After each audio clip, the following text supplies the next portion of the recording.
Let's call this, ladies, let's call this meeting of the Nantucket Historic District Commission to order. It's Tuesday, June 24th at 4:03 PM. Can I get a motion to approve the agenda? So moved. All regular members, all in favor, say aye. Aye. Any opposed? Carries unanimously.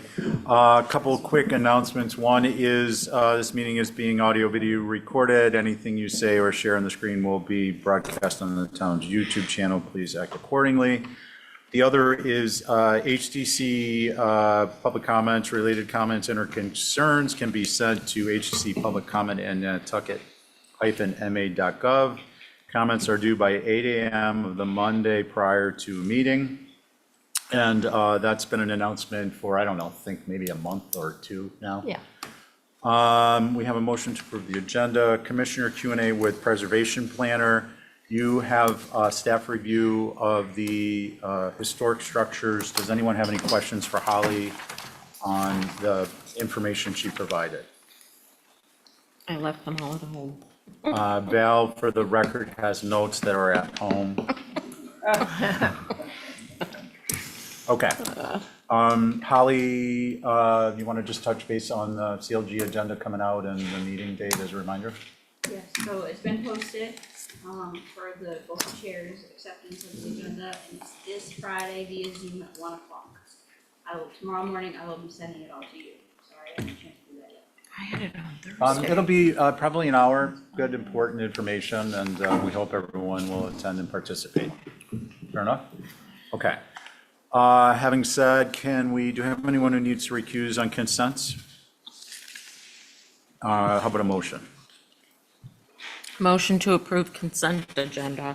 Let's see, all in favor, say aye. Aye. Any opposed? Carries unanimously. 10 New Whale demo building held from 6:10. For a clarification to the vote from town council, that is pending. We're looking for a written on that. That is being held until at least July 1st. And that's at the applicant's request. We may extend that out at the commission's request based upon determination by the chair.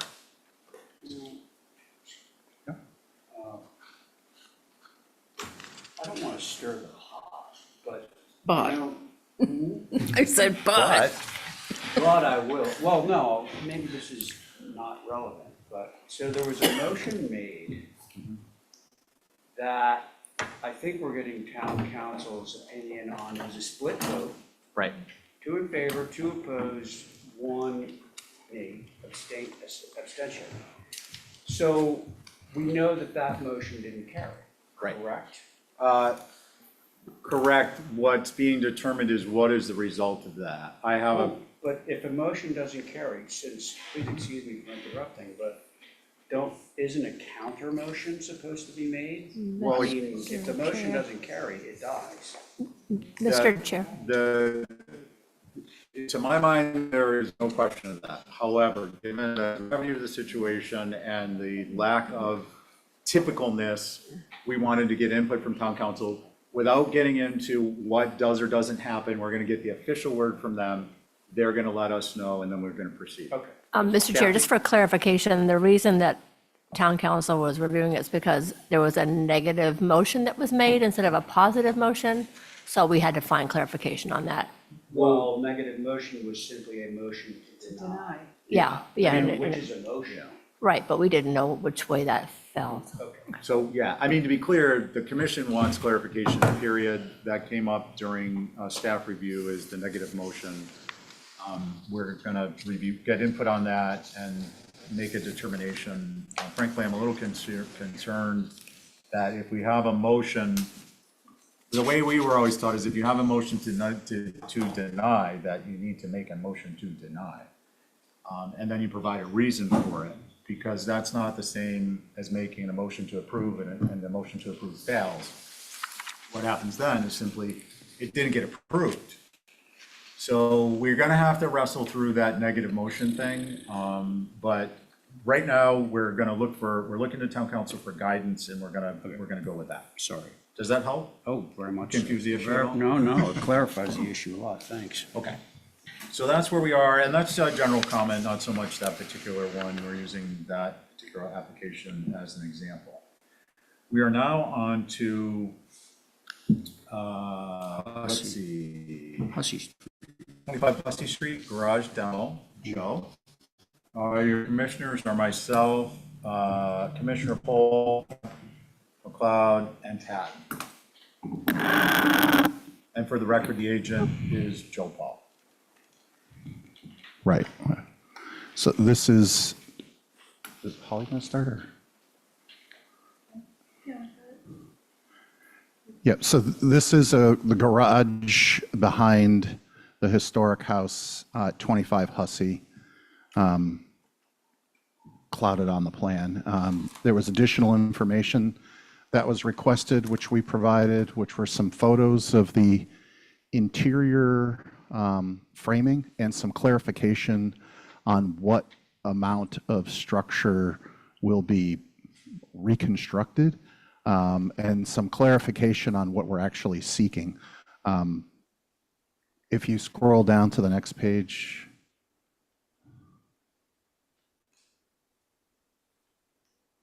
Oh yeah, this is just a timeline of that lot. It was empty through the end of the 20s, and it looks like the structure was there in the 40s. You can keep going. These are the two aerials that it's difficult to discern, but it looks like the same ridge line that's there. Those are existing photos, which you've seen before, and if you scroll down to the next page. The next one, there's some highlighted. Huh. That's it. This is the old. It's not the revised information. She's gonna find it. Okay. Yeah, essentially we're keeping 2/3 of the garage area so that the one garage bay that faces down the driveway will get reconstructed. It currently has like a electric overhead door. It's an open stud structure, and there's no plywood that's evident. Looks like beadboard framing on the walls and also on the ceiling, and the rafters are 3 3/4 by 1 3/4 inches. Just it's not 2x4 stock, so it looks like it was built in the 30s or 40s, and it's right now has a block foundation that's leaking. The foundation of the building actually acts as retaining, and so our plan would be to demo the structure, and the guest cottage that got approved at the last meeting recreates the salt box shape that, there you go. Okay, so in orange is what we're planning on recreating, and you can see that elevation below it is the elevation that was approved last week. So there's one garage bay that would remain, and will stay as a garage, and the other part of it becomes a mudroom sequence for the building. Same scale.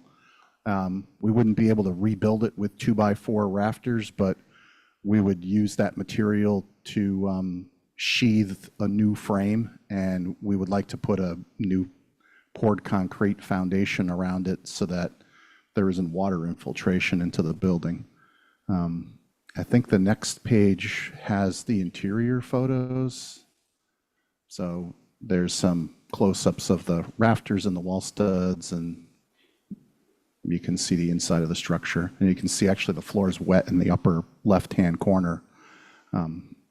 They can only store things in there that they don't mind getting moldy readily. So leaving it in place and trying to construct the guest cottage around it just didn't seem realistic. So, I mean, it would be simpler if the whole thing was removed and our clients were open to utilizing the existing materials to reframe the garage portion. Okay. So that's what we're looking for. Thanks, Joe. You guys have reviewed Holly's comments. Mickey, do you guys, did your group have anything? Can you identify them, please? Yeah, we have a little bit. So yeah, this is Mickey Rowland. I'm representing the Historic Structures Advisory Group, which is myself, Jason Finger, Mary Bergman, and Marcia Fader. So, if this building is going to stay exactly where it's originally located, and it's going to have the same design and appearance, what we're seeing in these pictures shows wood framing and material that's in very good condition. There's no, I don't see any real reason to tear it down. And even if you try to reuse it, it's not going to be, it's difficult to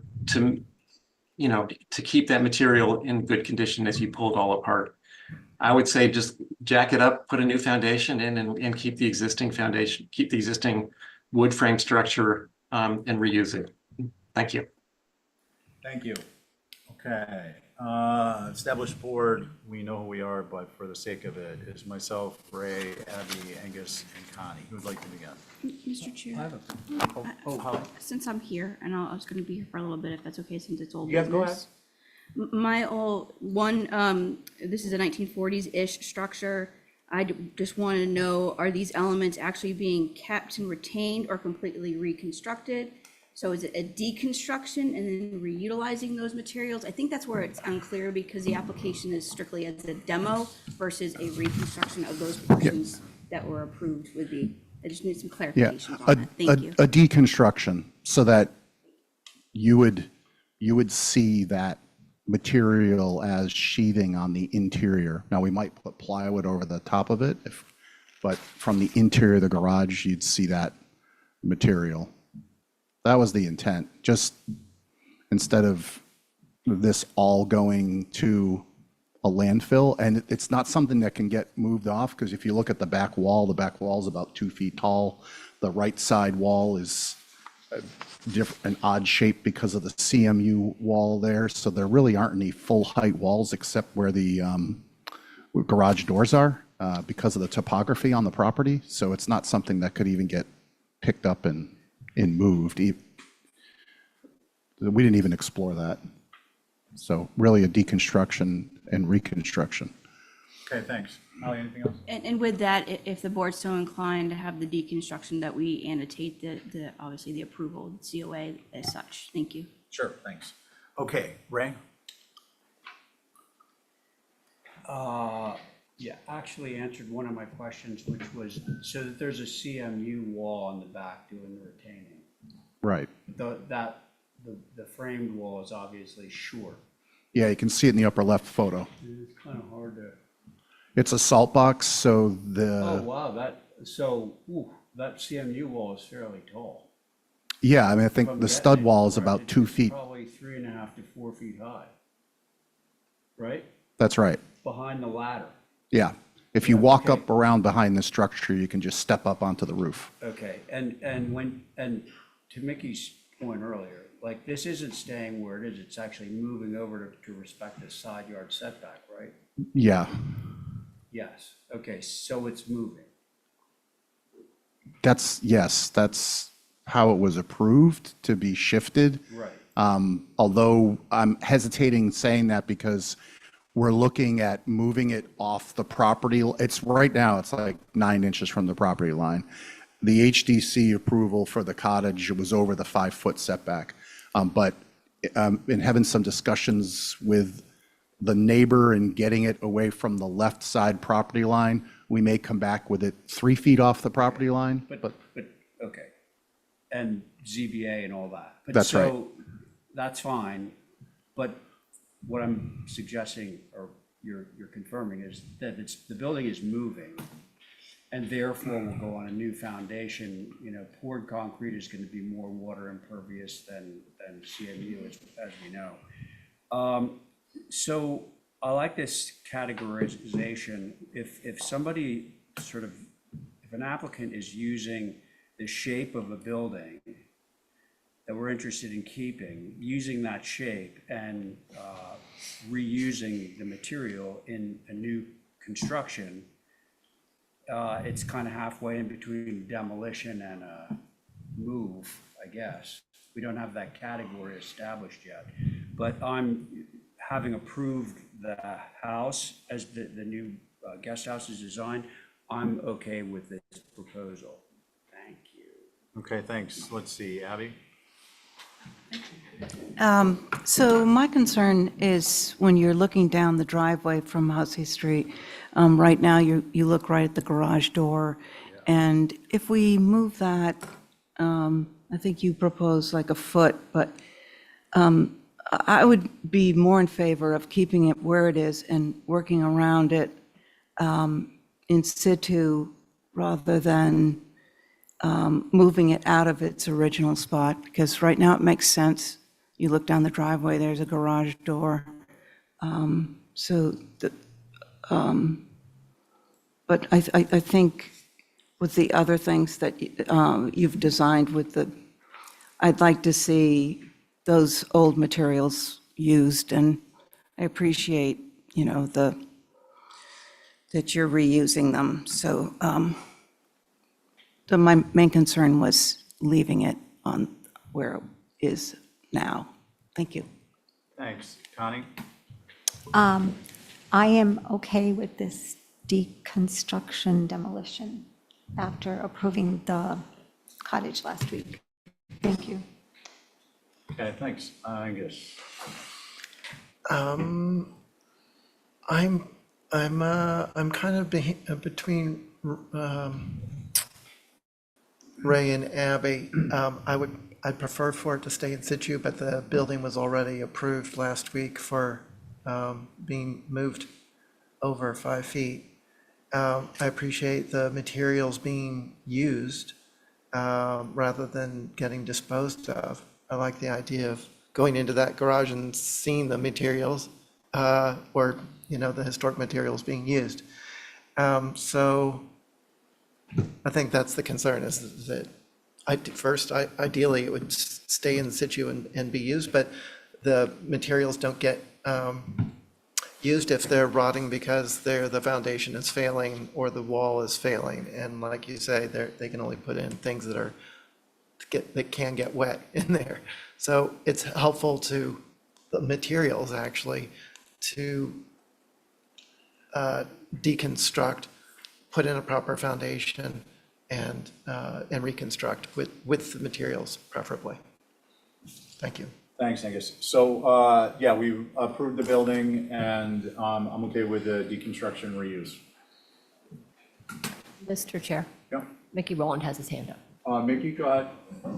So, thank you. I was under the impression that the last week, the approval was to leave the building in place, not to move it 5 feet, but to actually move it to respect the neighbors. So could ask Joe to clarify whether this is actually moving at all? Is it moving just a foot, and why bother moving it a foot if it could stay right where it is?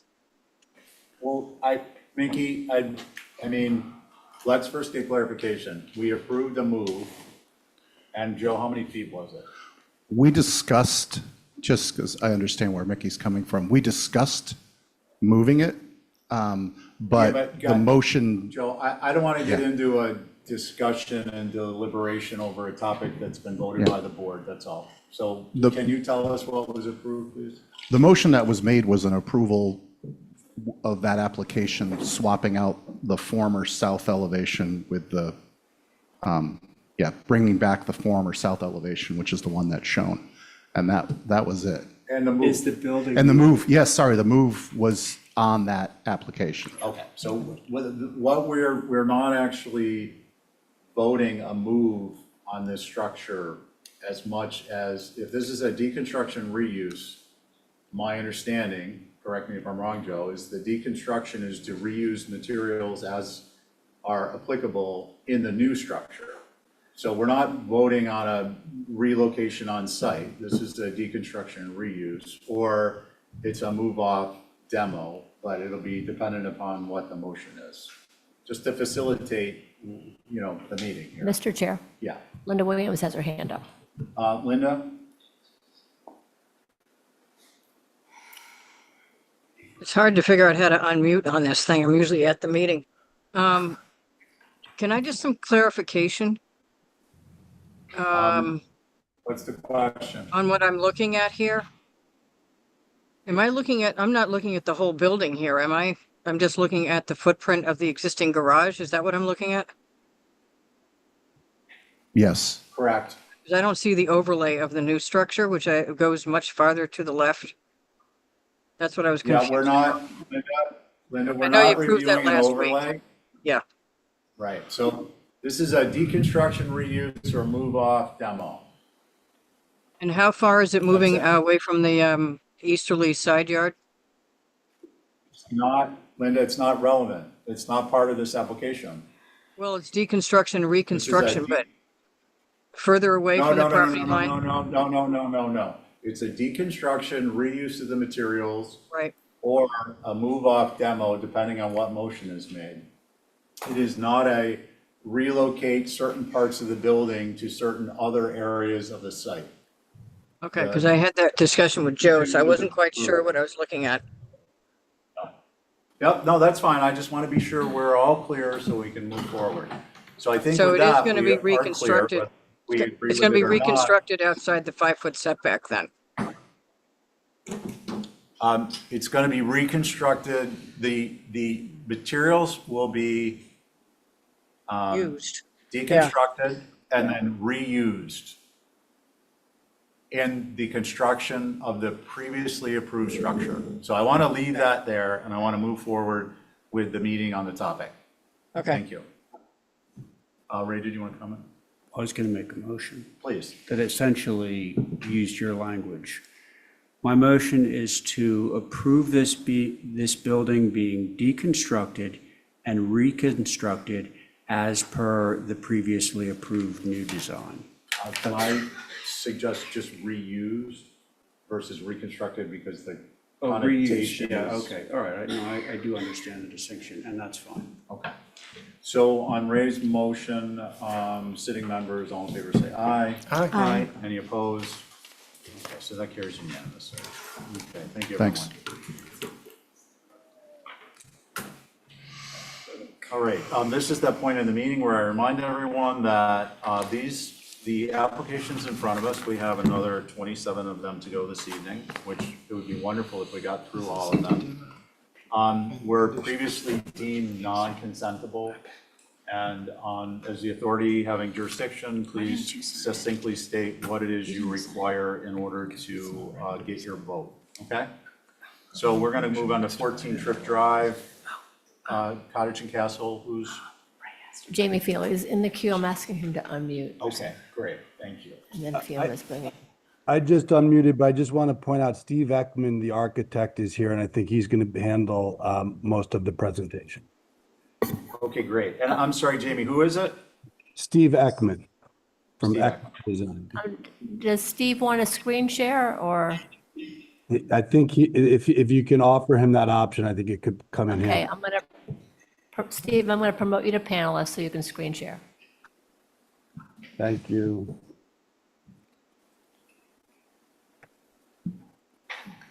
Great. Hi, everyone.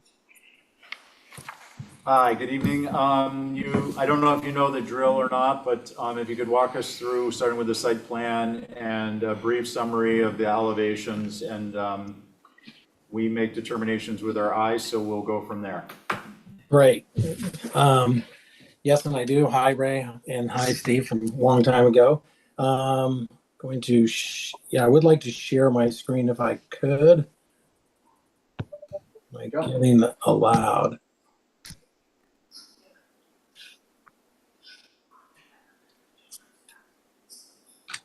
There we go.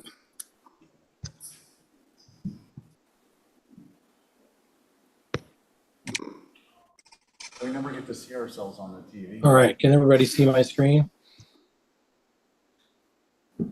Yes. Okay. So we're seeing We're seeing the site plan. there you go.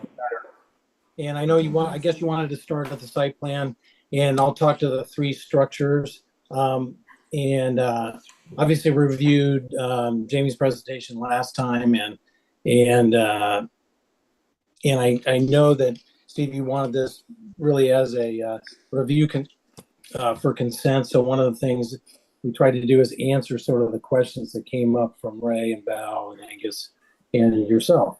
So one of the things we want to talk about quickly is just that, and we'll come back to the fences. We're not doing fences tonight. That goes through, an equine consultant that we're working with. But we did wanted to show you just that, what you're looking at on Trip Drive, 12 Trip Drive, and how you're really not seeing the structure or any of the structures at the end of this road. We also wanted to show you that, this is a computer rendering, but what you're going to be able to see of the carriage house, the garden shed, and the stable roof beyond.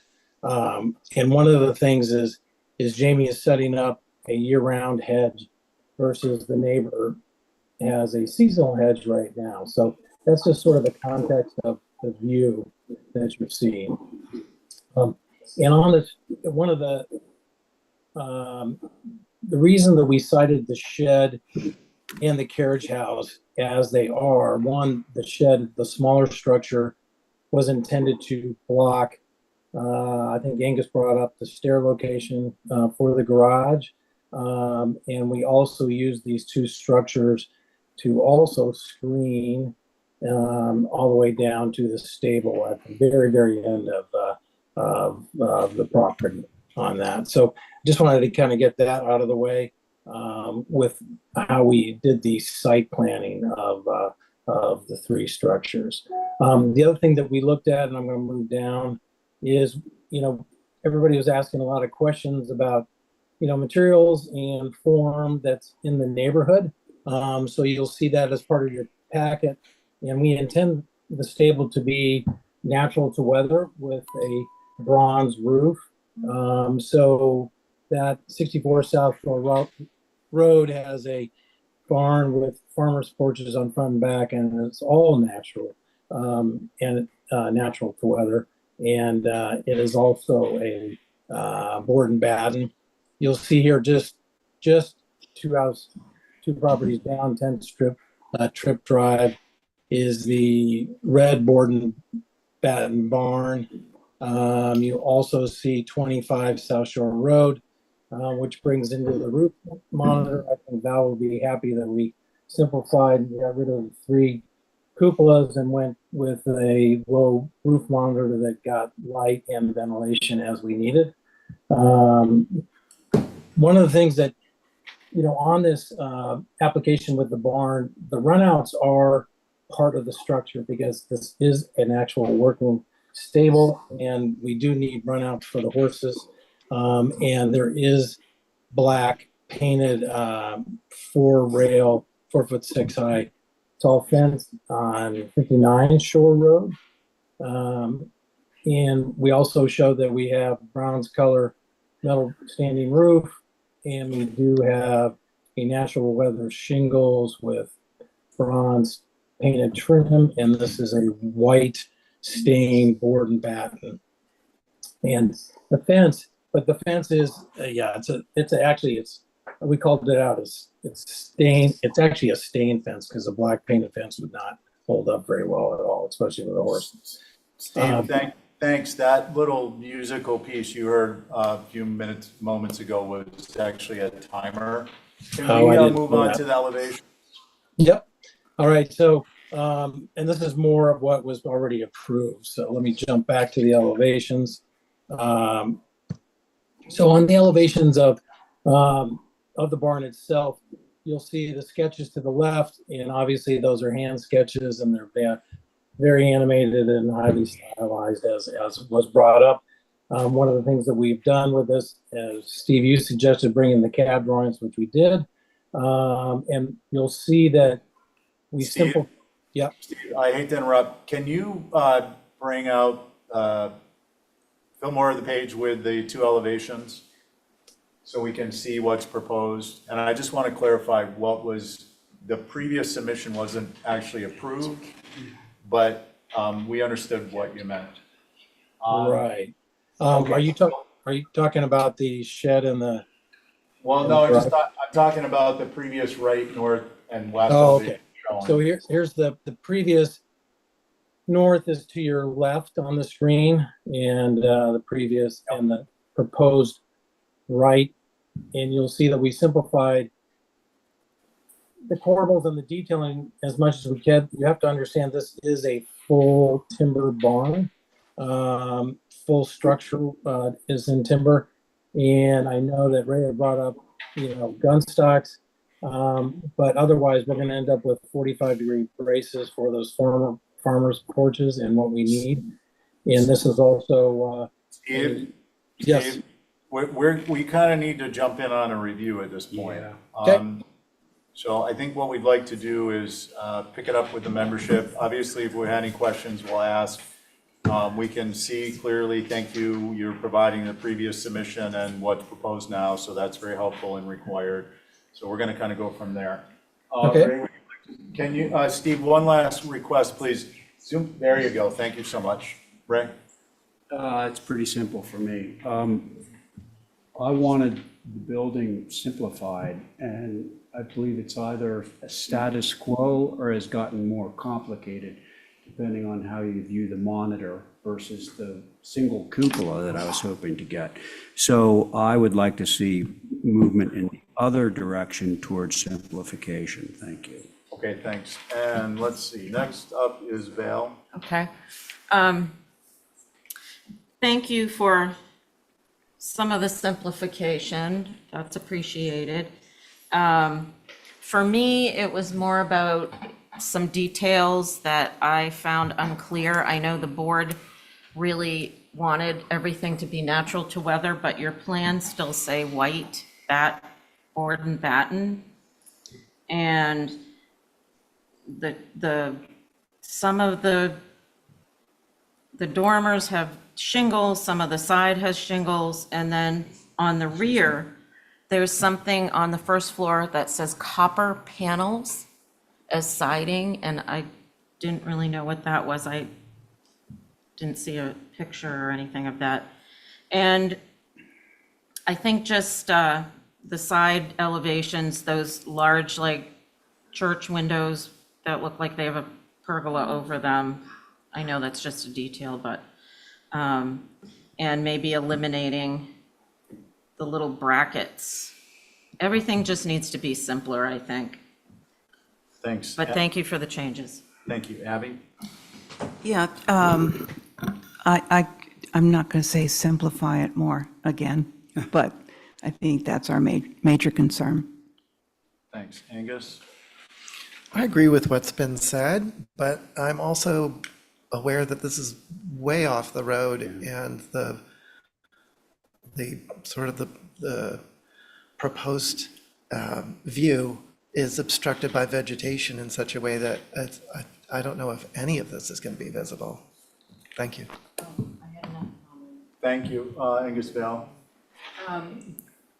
I think there was a lot of conversation back and forth with Jamie about the overall picture of the two lots. We kept talking about how they relate to each other, and we asked for a comprehensive site plan, and I didn't see one. Yeah. Okay, so thank you, Val, and that was a request, and I think we'd like that for the follow-up. Actually, I think it would benefit the applicant to present that information, and regardless, we do need to see it. Simplification for me is with respect to the monitor fenestration and kind of the adornments, the brackets, the cross bucks, so on and so forth. And then I do note two things in relation. One is that such things can be addressed at a later date if, when the structure is up, we can do a view and they could come in as a revision. And number two, I do believe that much of this will not be visible, subject to the plant material being installed. So it would be helpful to perhaps get an approval and come in for the revisions once the plant material's been installed. I think that would greatly simplify the process for everyone. Any other thoughts, anyone? Oh, can we comment, Steve, on the copper siding? Yeah, I'd be happy to. And just to, I think it was Valor, the white stained board and batten is only on the front, underneath the front farmer's porch. Everything else is natural to weather. On the back where the horses have the run out, you need to put, usually when we do stables, we put either a galvanized or a copper or a bronze panels, because otherwise they just destroy shingles, or that's more of a function thing for equine, and nobody's going to see it from the road since it backs up to the other side. But you can't put board and batten, you can't put wood shingle or clapboard. Okay. It just gets destroyed. Thanks, Steve. Jamie, did you want to comment? I did. I just want to, you had just said, Steve, that I need to provide, I think the term is a master plan for the two properties. And we have an approval for what we refer to as the southern lot. When I was making reference to that building, along with other reference to 59 South Shore Road, I think 10 Trip Drive, and other barns in the neighborhood, I thought Steve did a good job of providing picture and reference for that. Really, this application is for the property that's in front of you, and so I'm a little bit, I guess, reluctant in trying to Jamie, the master plan. Jamie, may I comment? Please. Just to kind of, I think really what we're looking for is when a master plan is just a site plan that shows the relative locations of the building on the other lot that you mentioned, that this is a sister or brother to in concept. And it's really for, obviously that structure is not part of this application, but I think it would be beneficial for people to see it in context of this structure, and to take a drive over there and to see what they don't see by having it on a site plan. And that was the concept there, was to have a better understanding, one, of how the buildings relate to one another on the respective sites. And from my point of view, two, being able to reference the site plan literally from the street, so there's better context. Right. So Okay. we're not looking for like the comparableness of a streetscape of the buildings or group perspectives or anything like that. It's basically a site plan. Got it. And I just want to mention, we did stake kind of the fencing area per your request at the last meeting. And just curious if you guys were able to already go over and visit the site relative to visibility from the street, because Jamie, some of us did. We've run into problems with, the town has transitioned the data file repository and interface that we use, so we weren't actually able to access the application online on our tablets if we went over. So there's a little bit of a disadvantage there, but when you guys come back with the site plan, we would ask staff to load this version of the application, so we'll have the images and we'll be able to take a look at the whole thing at once. Yeah. All right? Yep. Make a motion to hold for Okay. And I just, additional information. and just get one clarification, if I may. There were no, that I understood it, there were no real significant or material comments on the overall structure. No. It's the simplicity of the adornments and the detailing. So, okay, we got a motion to hold for revisions and some additional information. All in favor, say aye. Aye. Any opposed? Okay, that carries. Garage, Steve, Jamie, are there changes that would overcome the discussion we just had, or should we track the garage and the shed, anticipating you guys will work on simplification as we just discussed?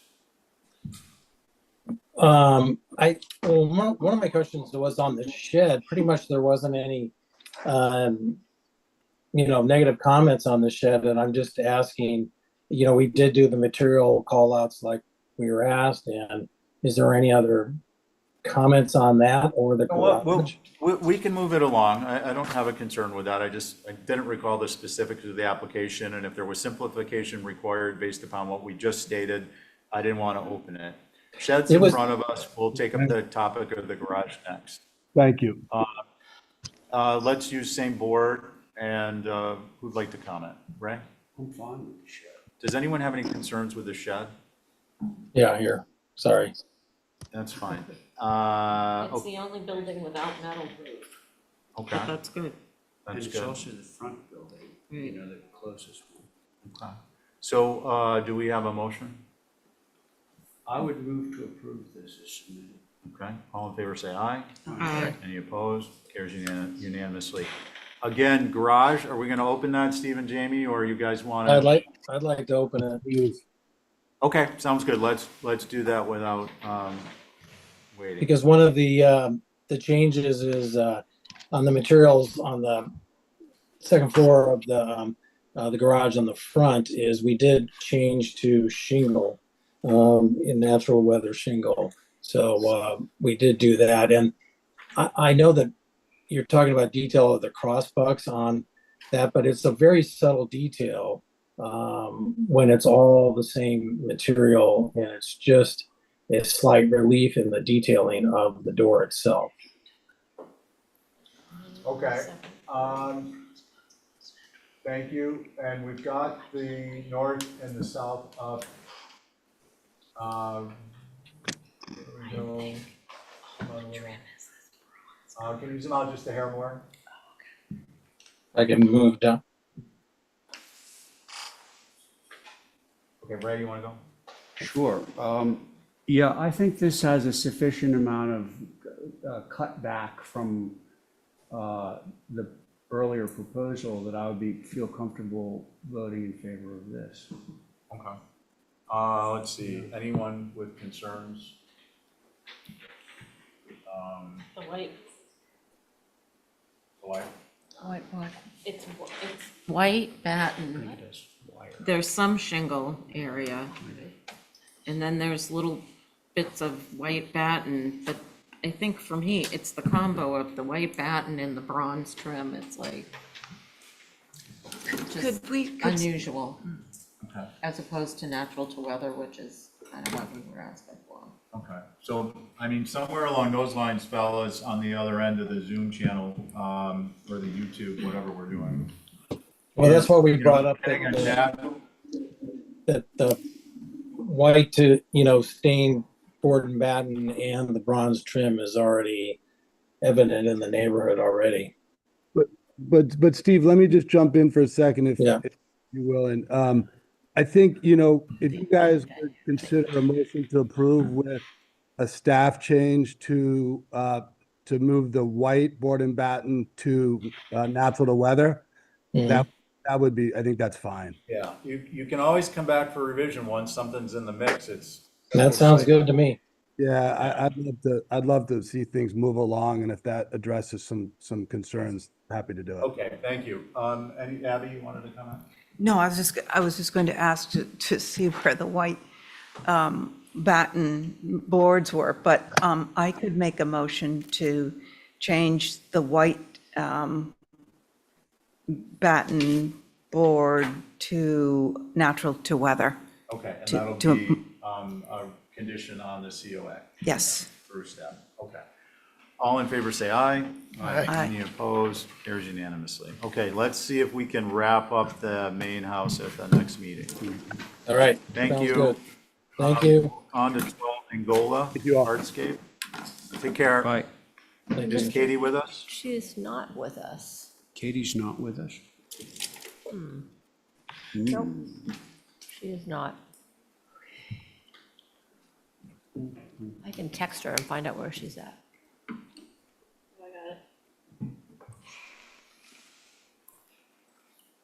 All right.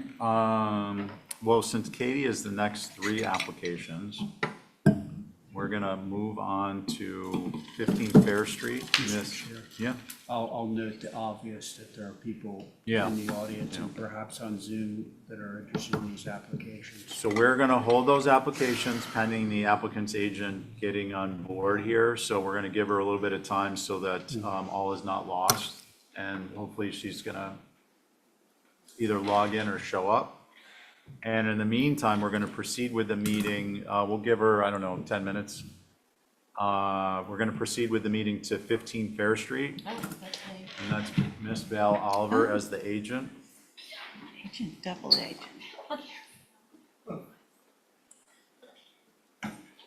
Val, your board, as you probably know, is Ray, Abby, Angus, Connie, and Joe, and that means I'm not on it. Okay, These and get I'm over chair. Yep. Okay, so this was held for you guys to view, and I did send in a message to tell everybody before they viewed that it has been primed. That's not obviously the final color, but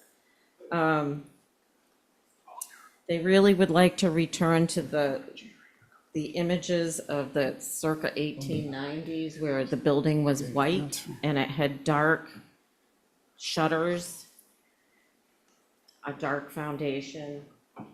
And I think Holly agreed with that in her synopsis. The other thing that was important about going to view it is that we're asking to change the garage door, which is like a curved batten door in the back side street, to match the French door that's there.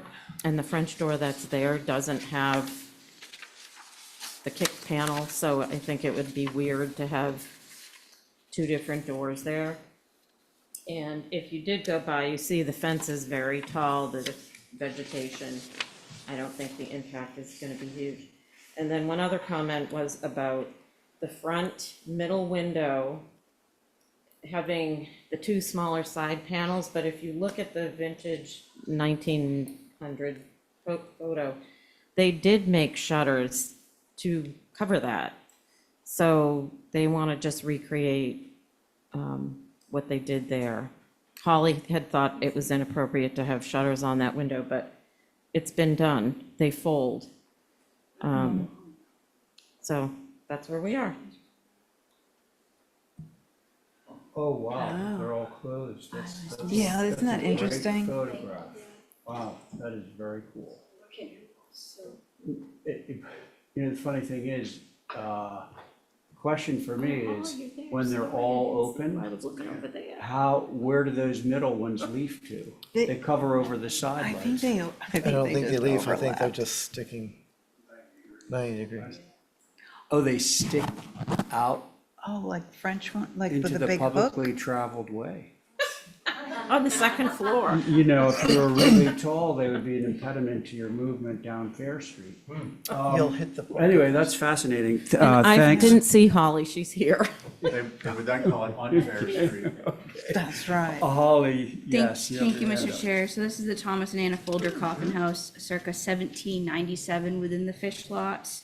A typical Nantucket that was converted, into the Federal Greek Revival as time went on. Historically, white paint was made actually with white lead that produced a softer white with a bright, slight brownish and grayish hint. It wasn't until the 1920s when white paints got brighter due to the ability of titanium dioxide, and that's some lovely information I received from a architectural historian, Mr. Brian Pfeiffer, with a conversation I've had with him multiple times, I think for his guidance. I also provided in my comments the chart of historic colors in America. While I know the HDC for Nantucket has our own list, if you will, these are based on architectural styles, and I think that's important to look at. A high gloss paint would not be appropriate. I'm glad to hear that what's there is just primer, but this is a circa 1797 typical Nantucket.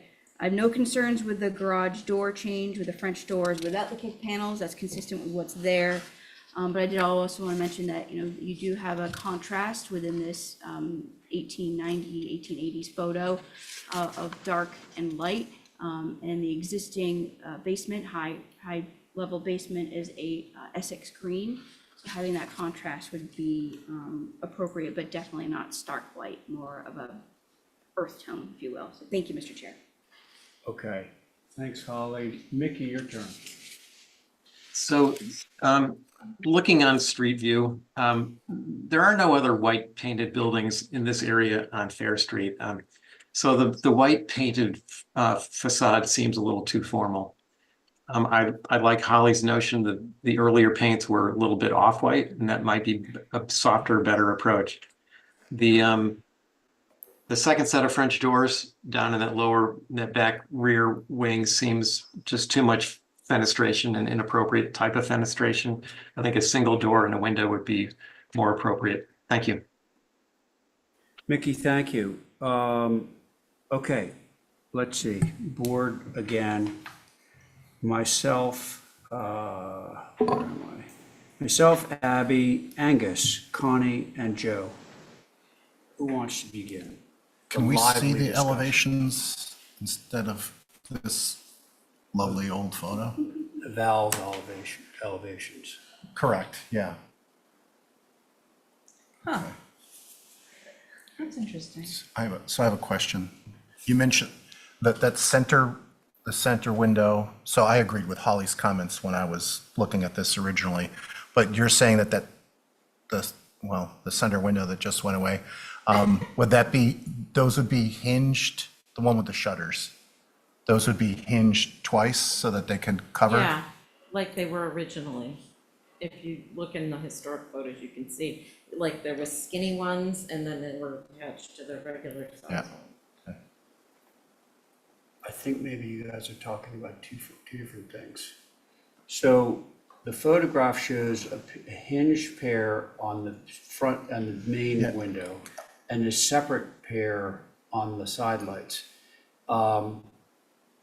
Are you talking about bifold shutters, which you see Yes, occasionally? yes, because can we look at Val's front elevation that shows the shutters? Yeah, thank you. So that's what I was asking, is whether, it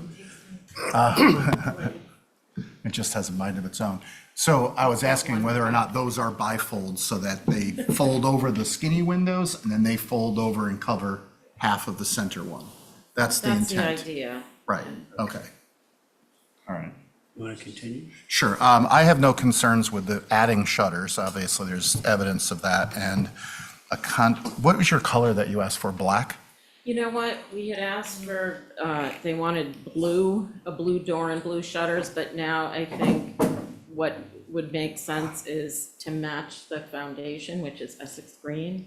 Yeah, I agree with that Do 100. and make the door green as well. Yeah, or the door could be, if the door was black, that'd be fine. Yeah, the blue and blue didn't seem appropriate. And I think the white, if it was something that a sample was brought in and approved by, I don't know, Holly or staff, then I would have no concerns. Okay. Those are my comments. Joe, thank you. Who's next? I can go. Connie? So I do have a question, and they did take on the friendship stair, they took that apart. That's all going to be put back, right, Val? I'm assuming so. I haven't Okay. even been by there. Yeah, they have like two plywood boards on it. I am okay with the shutters in the back. You can't see, that fence is really high. And I would be okay with an Essex screen. Is there any way not to have a glossy white? Because No. I think Oh, what's yeah. on there is glossy. Agreed. We'll go with the muted. I think that would be appropriate. Thank you. Connie, thank you. Angus and Abby? Sure. So I'm fine with the Essex green shutters and front door to match the foundation. I I was gonna be okay with these French doors till I looked at this photograph down the side street, and you can, I don't know if you can handle that. It's this one, it's right next to that, it's like, just go over to the left. Or no, it's below it, sorry. That one? Yeah. It's just this part here that you can make out the doors here, and you can make out the top of the old garage or whatever door there. And so my concern is on this street to have that much French door. I was thinking that this is higher, and I'm not sure what height the photograph was taken, but I think that that's too much exposed on the side, and I'd rather see a window there than a door. Thank you. Okay, thanks. Abby? So, not sure about that. I'm not sure even if we can see that, but is that, because that fence is existing, is that correct? Correct. Correct, okay. So it'll be a minimal visibility, but back to the color of the house. I loved Holly's history of the white, that originally it was a little more gray and with a little brown in it. And I think you can see that on the Hadwin house compared to the other one that is a bright white. Oh, yeah. You can sometimes, you can see that difference. So I would prefer to see like a historic white. I think black shutters would be kind of sharp on this. And I'm okay with the shutters, returning to the shutters if they really do, or if they're working shutters and really do close.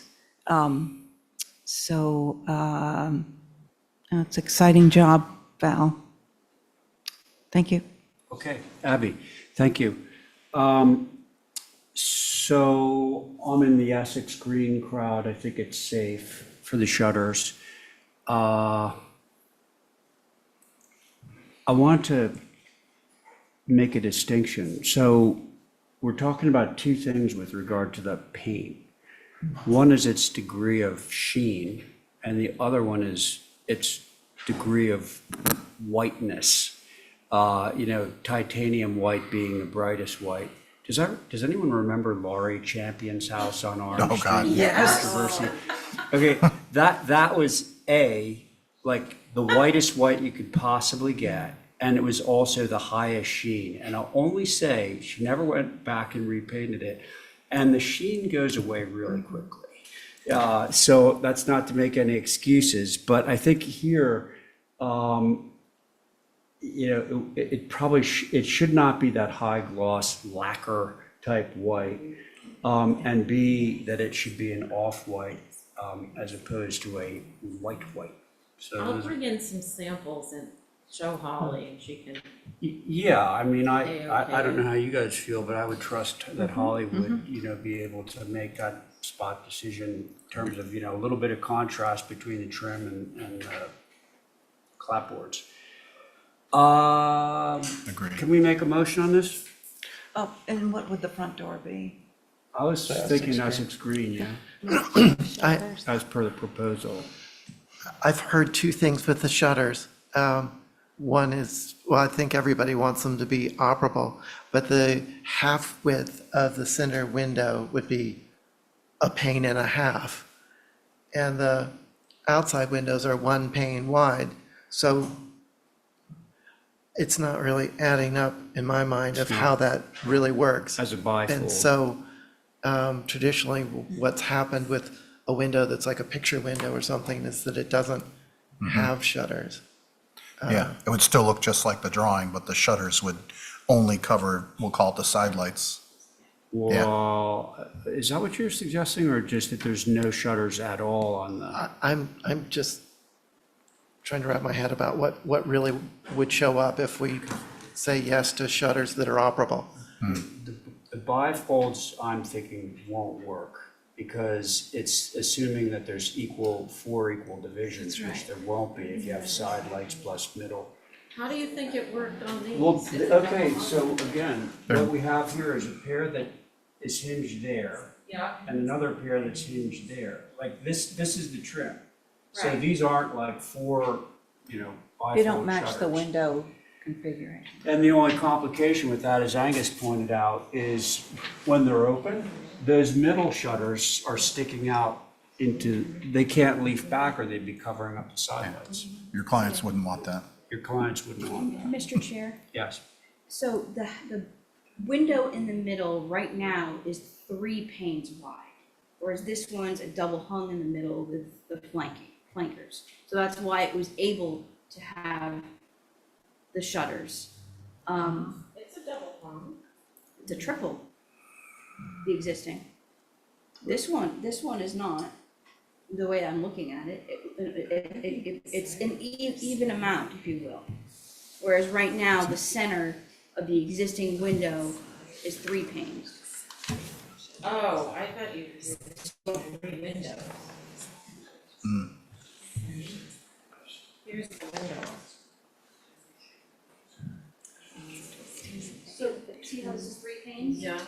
The historic photo is only 2 with slingers. No, it's just that there were two shutters that Yeah. met in the middle Yeah. of just as they do with these. It's just that the shutters to cover this are not the same size that cover Because this. the mall makes up the difference between the two. All right. So I can tell right now with the trim on this house, there is no way that you're gonna be able to get bifold shutters to work, even if they were 4 equal spaces. Because of the way that those mullions pop out, they're gonna get in the way of the shutters. Mr. Chair, Yes, could we make a motion to approve with the shutters in Essex Green and the front door? And leave off that middle window for now? And, Until they come And up come with a back. solution. yeah, come back with it. yeah, I mean, that's Just- safe. We're almost there. This It's is the only- always Andy's. I'll have him do some kind of make something up. Yeah. Oh, yeah, and the white be an off-white, a more historic color that would be approved by Holly. Right. No, this would be not glossy. This would be like an eggshell. Whoa. All exterior paint is gloss. It's just All not high gloss. exterior Not paint. super gloss. Yeah, there's like a lacquer gloss that some manufacturers, so we're not gonna do that. That's my That's motion. her motion. So Abby's motion, all those in favor say aye. Aye. Aye. Any opposed? Okay, very good. Thank you, Val Oliver. Terrific presentation. Thank you. It's a fun project. Okay. No Katie. And now we are to 4 Van Fleet. So, Mr. Chair, Chip is not in the queue, but I just promoted James over for 11 Pleasant and 7 Barnabas Okay. as, Okay, so the board on 11 Pleasant is myself, Ray, Abby, Val, Angus, alternates Carrie.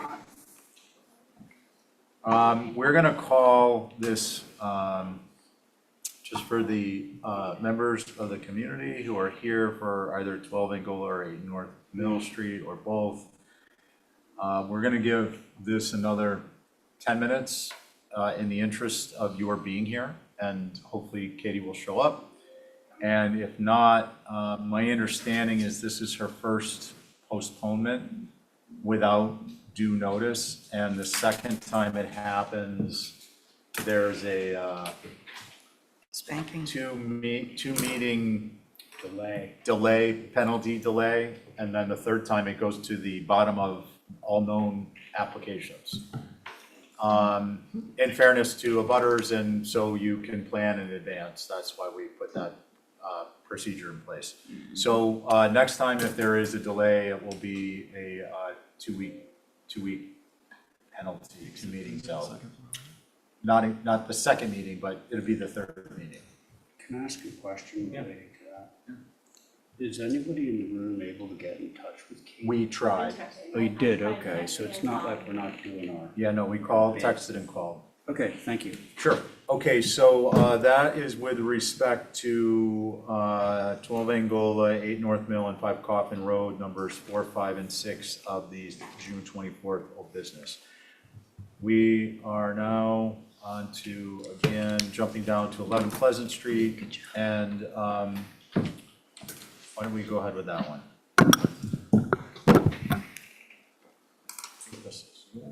Where did we go? Van Fleet. 11. Good afternoon. 11 Pleasant? Garage or the addition?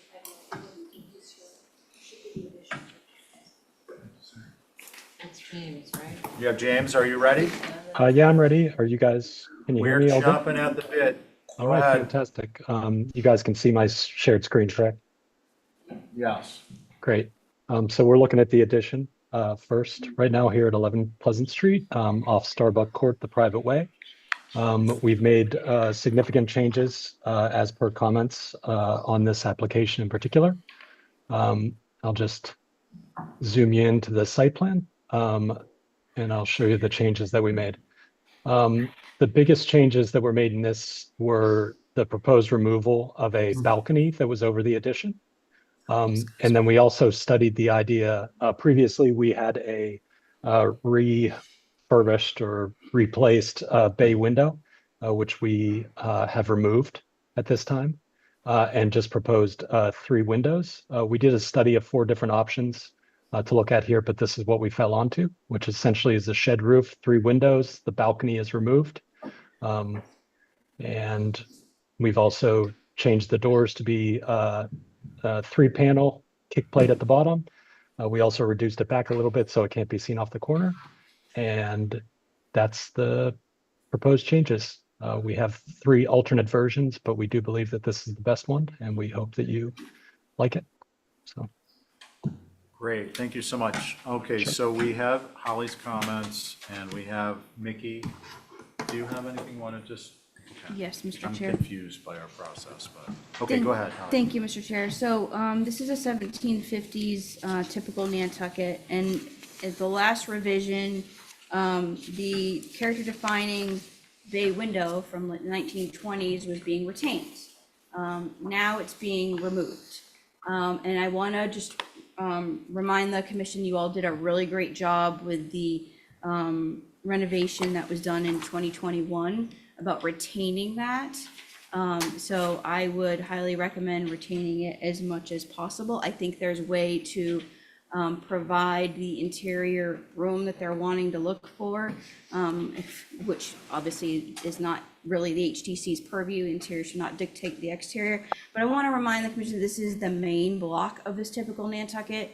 This feature's been on there for a long time, and I think it should be retained.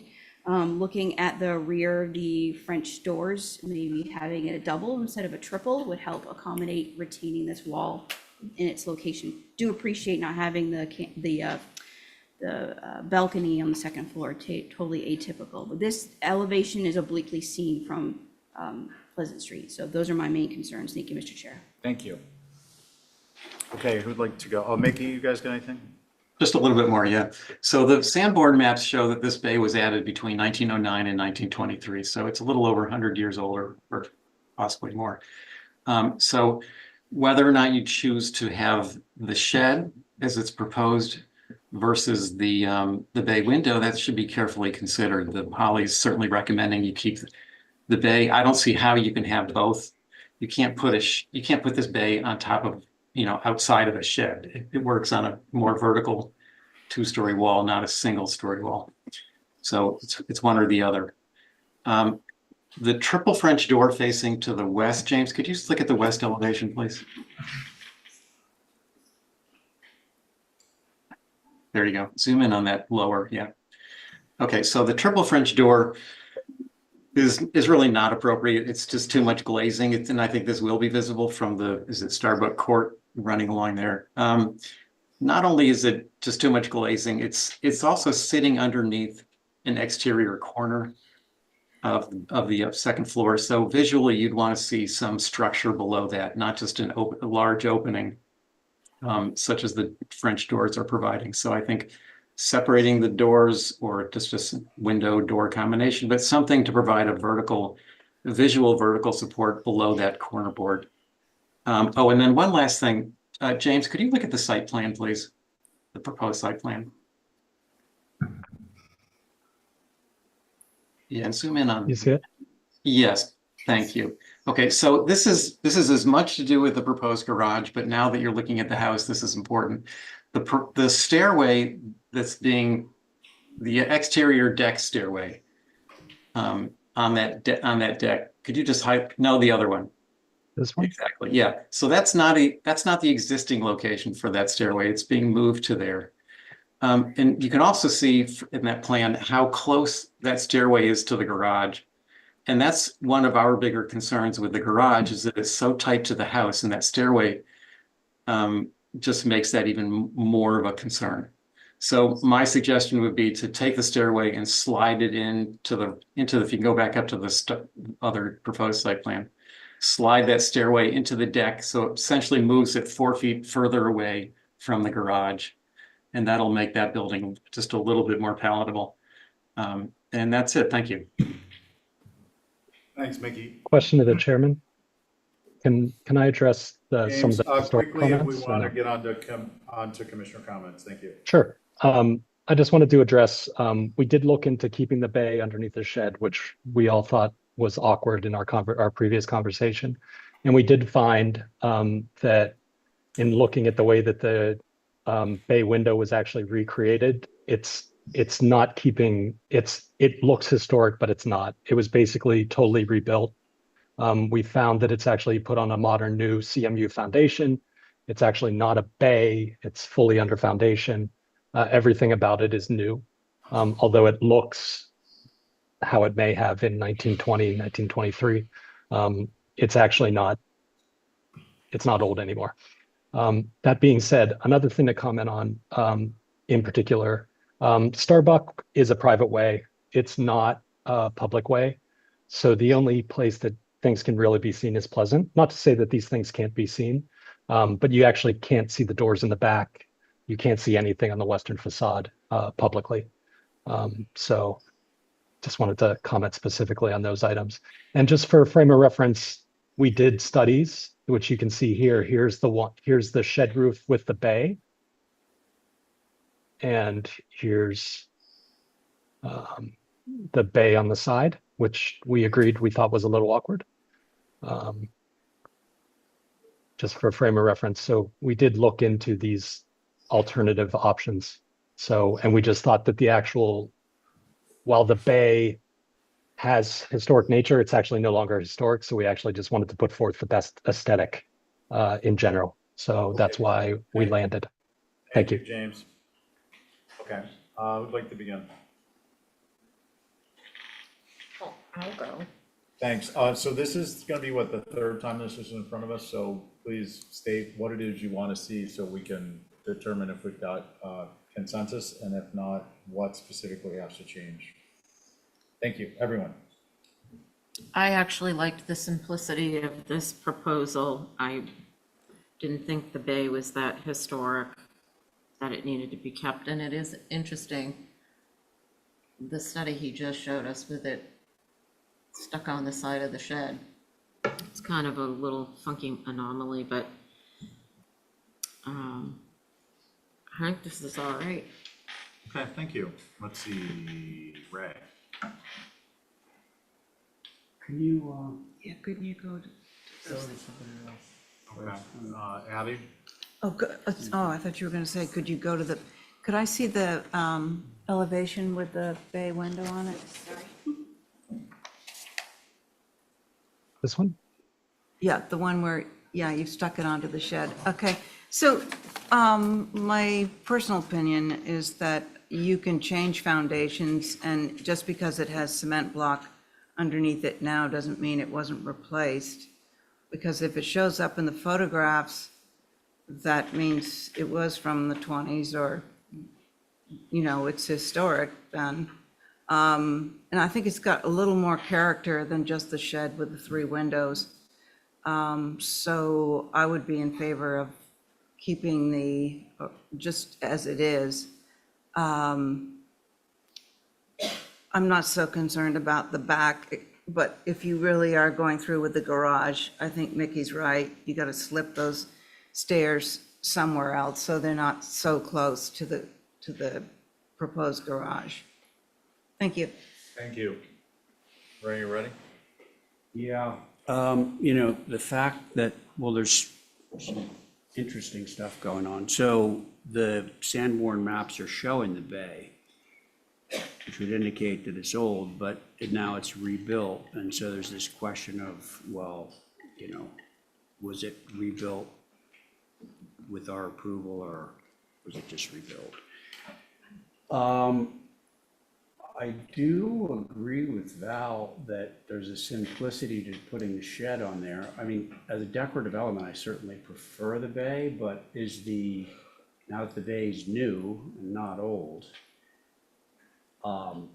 would a shed like this, what we're seeing on the screen right now, be inappropriate, putting aside the issue of the bay and its age, whatever. So I'm actually okay with the shed as shown. I agree with Mickey on the location of that stair. It should go inboard, and that will come up on the next application, which is the garage. Thanks. Thanks. Angus? So my understanding is that it's a traveled way, so this is something that is within our purview. And the triple French doors are concerned for the reason that Mickey has laid out. Structurally, that just wouldn't have been like that. I'm concerned that the bay window was reconstructed without, I don't think that was part of the previous application or approved, but it was a character defining element as shown on the Sanborn maps. And I would prefer to see that stay there. I do agree that this shed is simple, but I think that it's at the cost of a character-defining element of the house, whether it's a new version or not. It's what was there, and also I believe that the addition, if this were to go on the shed, is too close. There isn't enough of a reveal on the projecting gable. The 1 foot doesn't seem like enough. And I agree with the comments about the stair that's on the garage side of the deck. Thank you. Thank you. I think that leaves me. So good with the bay window added to the shed and inboard the stair at the rear. What do we want to do? Wait, what was the first part you said? The bay window, I'm okay with having that on the shed as we're shown in the study. Right, James? You're saying, just for clarity, you're saying you prefer this iteration. Yeah. Yeah. Interesting. I think, so that is a publicly traveled path. Yep.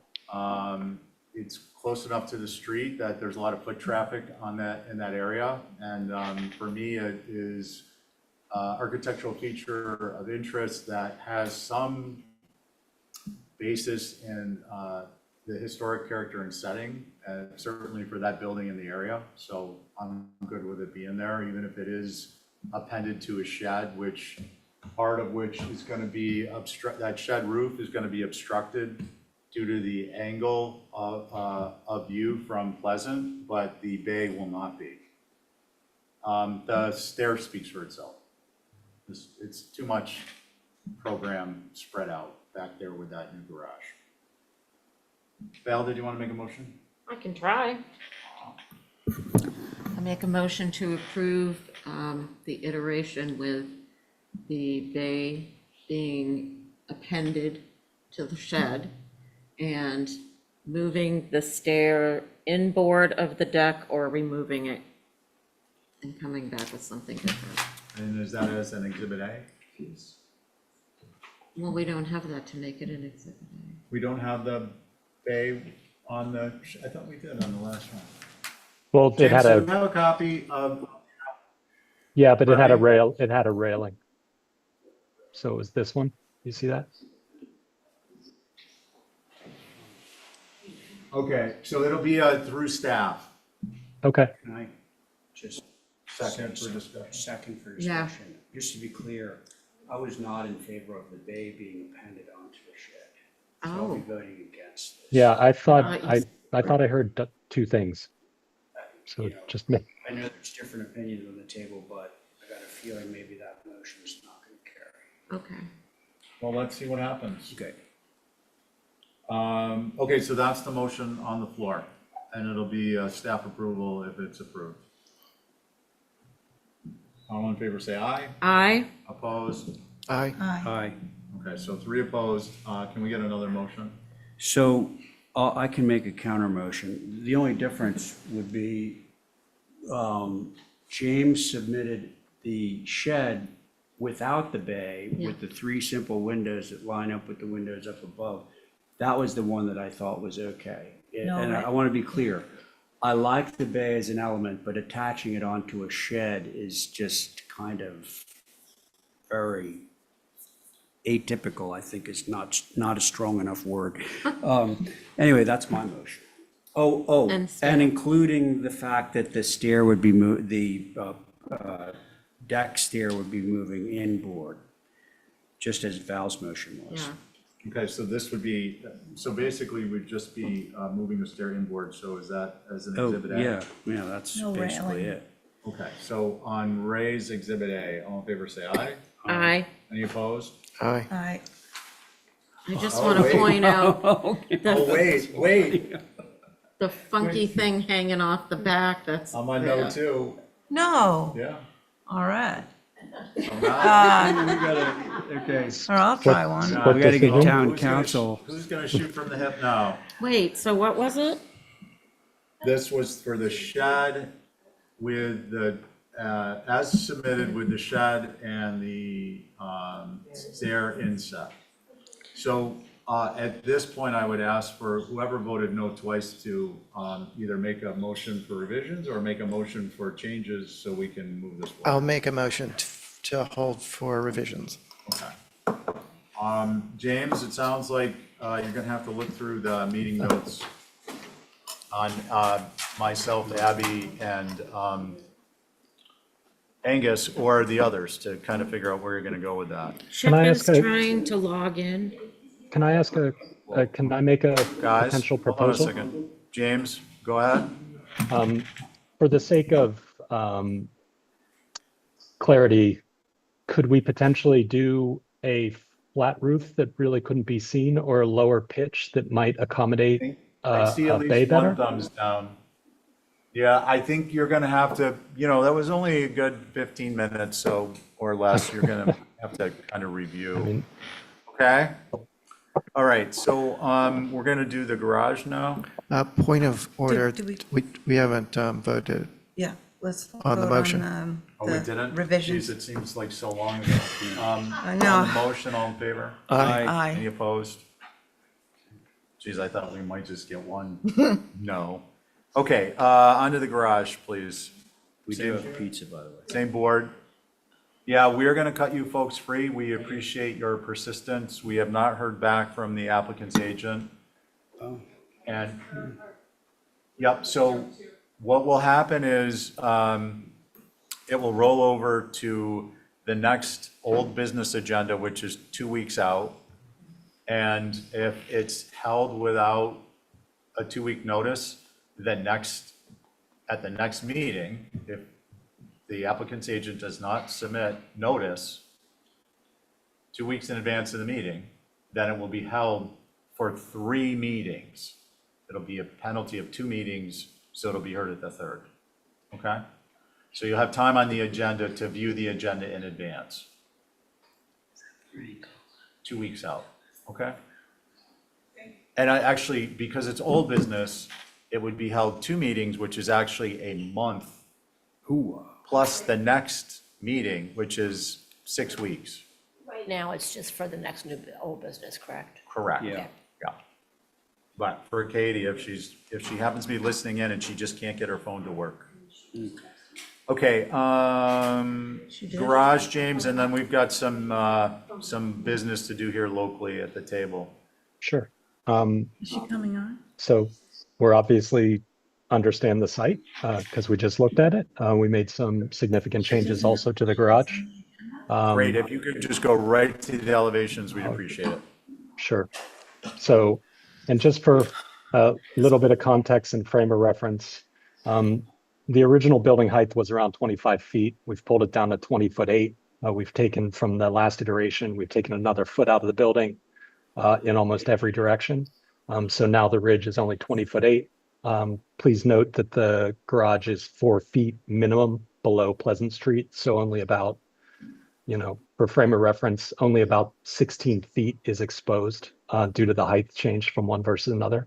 So you can see for frame of reference for these images here, basically the midline of the porch in the back is where the ridge will be for frame of reference. We also moved the stair entirely to the back, minus the landing that comes around the corner, which also cannot really be seen. So it's obviously tight back here no matter what, but it is a lot looser than it was previously. We also broke up the dormers, specifically on the west side, into 2 dormers, and with this pretty clean, symmetrical layout in the main living space in the garage below. And then we made minor changes to all of the windows because everything shrunk multiple directions. So that's the bulk of the changes. So. Okay, sounds good. Comments? Anyone? Stephen? Oh, yeah, go ahead, Mickey. Just quick ones. It would have been nice to have seen this, fully drawn next to the house, like the full streetscape of this building next to the main house. I know we have a sliver of the building. Do you have that? Okay, that helps. Bless you. All right. I don't know. I think it's still that helps a little bit, but I think the buildings just still feels a little too large with height. It's getting closer, but it just feels like a bigger structure than needed. Thank you. Okay, thank you. Who'd like to begin? I'm happy to start. Angus. Yeah, I share the same concern about the height in the program and the upper part of that. So a simple shed or even a high sort of barn-like structure, I think would work here. But when you're looking at that south elevation, it says it just between the dormers and the stair, it feels too top heavy for this location and next to this house. Thank you. Okay, Ray. I feel the same way. And I will ask too, is the roof pitch on this the same pitch as on the house? On the main pitch, Yeah, we're talking about the main ridge. I believe so. okay. I mean, we could flatten it out to an 8 or something if you prefer, but. Yeah, thanks. I just, when we see them side by side, they just don't have a relationship together. And I don't know what the proportions should be, but they don't seem to coexist. So I don't know whether it's too close, it's too tall, it's too vertical. I'm not sure what it is. Maybe it's the dormers. Simple, old-fashioned garage might be the best route to go here. But those are my thoughts. Thank you. Thanks, Abby. Me? Yeah. Val? I actually thought it was a huge improvement over the first iteration, and next to the very historic building with the appendage of that hanging off the side, screened-in porch on the second floor, I'm struggling with seeing that this is going to ruin the whole building. But, that's just me. That sounds like trying to talk somebody into something. Okay, so James, where I'm at with this is, I agree with the comments that have been made. I personally think it would be more appropriate to co-opt the shallow pitched hip roof and the banding on the second floor porch and take that vocabulary over to this building. It would be atypical, but I think approvable. It would speak to the vocabulary of the, it would speak to the vocabulary of the existing structure, and it could be a little bit shallower, and you wouldn't have to have the dormers. So I think really where we are is we're looking for a motion for revisions, and you're going to have to pour over the tape and maybe come back with some alternatives. All right? I guess. Someone? Okay. Motion. I just genuinely don't know how to make it much smaller, like honestly. Smaller and maybe make some changes, give us some options. Motion Motion to to- hold for revisions. Okay, all in favor, say aye. Aye. Any opposed? Okay. All right, we're gonna take we're gonna break until quarter of 8? quarter of 8. I just saw Katie walking. Yeah, but the Yeah, but don't folks look- left, You so want- Well, I was aware. It wouldn't be of fair. that. she got I was shut gonna off. have Abby break the bad news. Right. You wanna, We could do 5 o'clock. Yeah, I gotta Oh, bring it. Oh, it's, You a check for the pizza. You're just gonna have to go hungry. I'm sorry.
ask you a question? Yeah.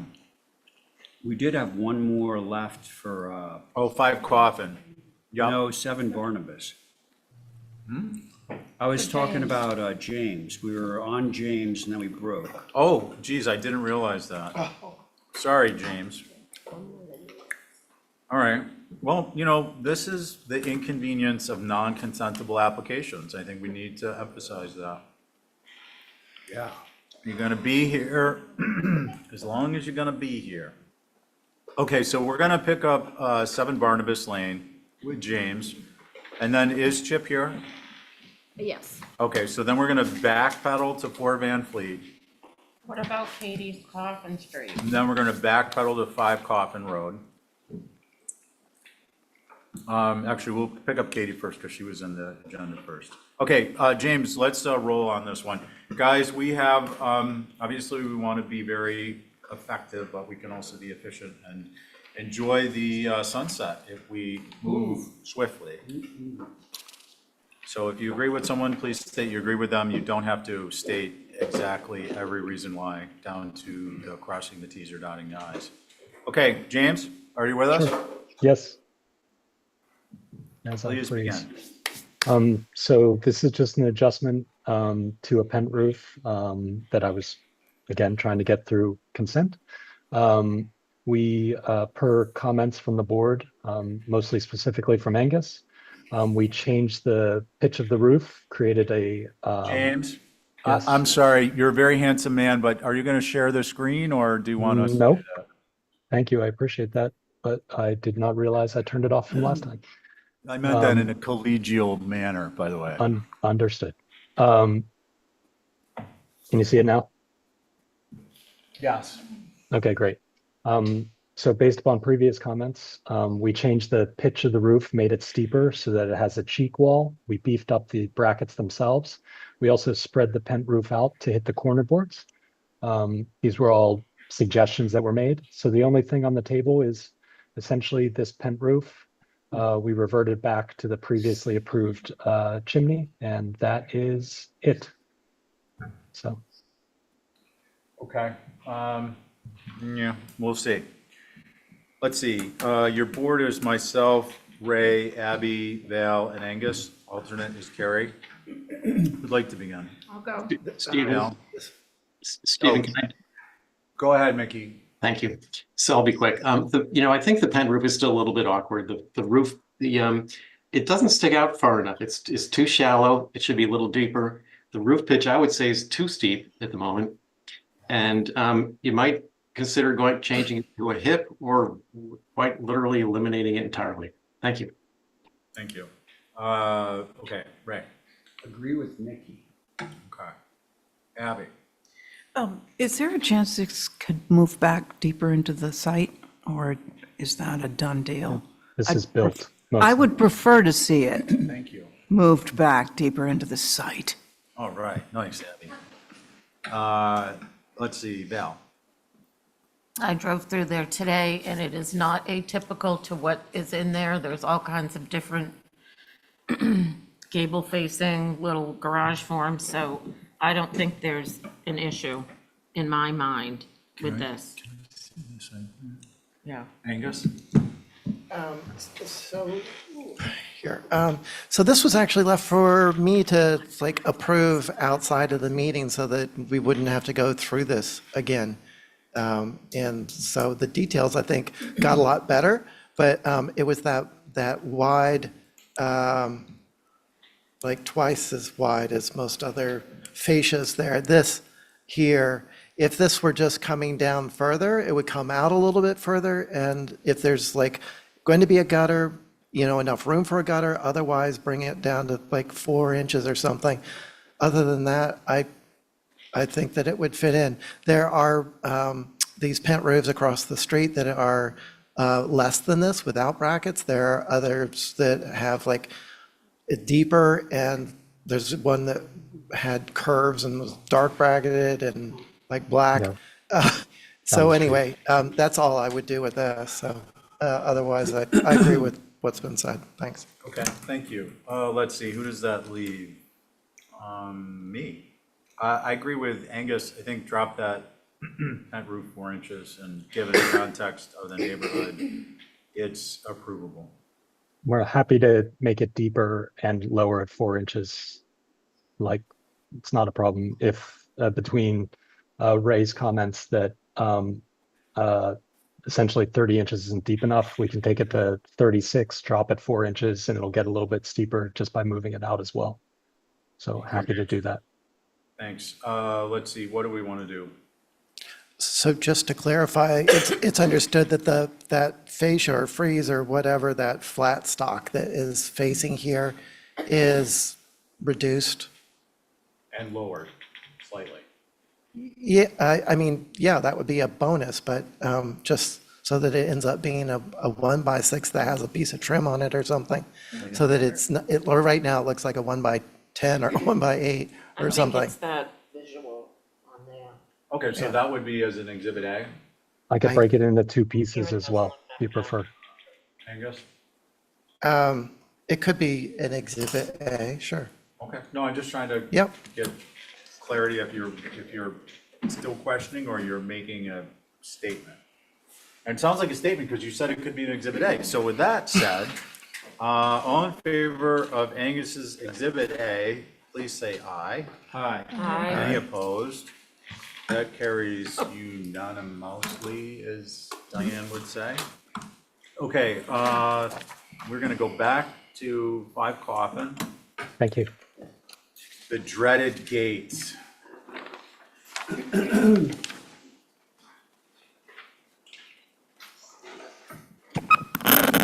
Will someone, given that we have been doing pretty well with timing, would someone please, can we have 3 members volunteer to submit or to quickly work through a consensus opinion recommendation for what we typically approve for deer fences, including gates, and I think that we've kind of outlawed the cattle grates, but not actually officially done it. So that ultimately what we would be doing is having a work group, making a recommendation based upon prior approvals, simple gates, natural to weather, so on and so forth, post configurations, the type of wire mesh that is just approvable. And we can simplify our lives by advancing those, understanding that no one loves them, but subject to certain conditions, they're approvable. Is there anyone who'd like to volunteer for this, and we'll ratify this? Thought that would be, I'd be on that. Ray? Joe? Sure. Angus? Okay, so you guys, if you would just maybe touch base with Kathy on, because I think you'd have to do a Zoom and it would have to be noticed. And perhaps it'd be like a 1 minute for, 1 minute, one meeting for, I don't know, half an hour, and come back with a recommendation and we'll vote on it. Thank you. Yep. Having said that, we are back to 5 Coffin Street, or 5 Coffin Road. Katie? So in the last meeting, you guys just requested that I remove the cattle grate and we do a driveway gate instead. So that's what I did. You had no problem with the perimeter fence. So we got rid of the cattle grate and just a nice sort of fancier Manchester V natural to weather. Okay, can we go back to the gate and zoom out a little bit, please? Okay, thank you. Let's see. It is, sorry, I gotta, myself, Ray, Abby, Val, and Angus. Would like to go. Ray?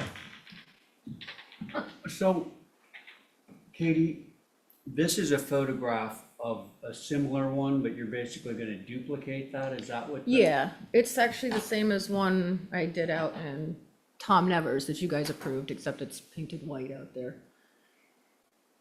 It's exactly the same. Okay, thank you, Katie.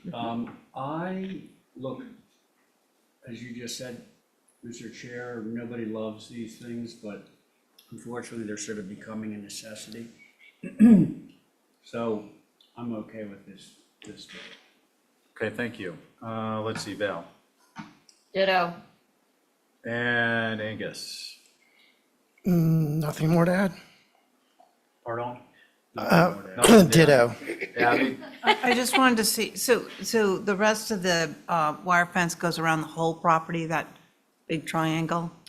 Yes. And do we have a picture of what that will look like? Is it posts and wire? Do you have? Yeah, you guys looked at that in the last meetings, but it should be included It in the is. plan. Yeah, there it is. So it's all within the vegetation. It's the pressure treated posts every like 20 to 25 feet with just a thin metal stake between for extra stability. Well, and how high are those posts, do you think? I mean, 7 feet. those They are end up- 7? Yep, they end up being 7'4" with the, no, they're 7, they're 7. Okay. Concerns? I think they look higher than that, but. Yeah. This is just an example fence. This was one. This isn't what you're doing? No, this is the same layout with the posts this is one that was approved out at 27 stone posts that I did. Okay, so, thanks, Katie. Abby, we can stipulate the height that we will allow the maximum Okay. to be, so. That You're- cattle fence only comes in certain heights. So it's 7 feet, or I think they have 11-foot ones, but we're not doing 11 feet. Yeah, so we'll go with 7. So I'll make a couple of quick comments. One, I would suggest, since I won't be at a work group meeting, those metal posts are a great place for a binding material because they stand out. Your eye picks up patterns and that jumps out. One of those is different than the rest, and obviously if there's even increments, you're gonna notice the difference, but if that's the easiest post to shield with binding material over the shortest period of time because it's so small. And it's metal, so it's not gonna rot the wood, and that would be a great place for binding material. Every other fence, any place where it's near a roadside.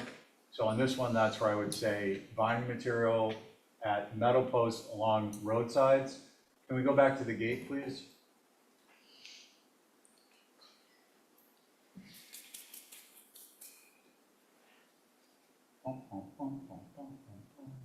So for me, the thing that is just out of context are these federal capitals.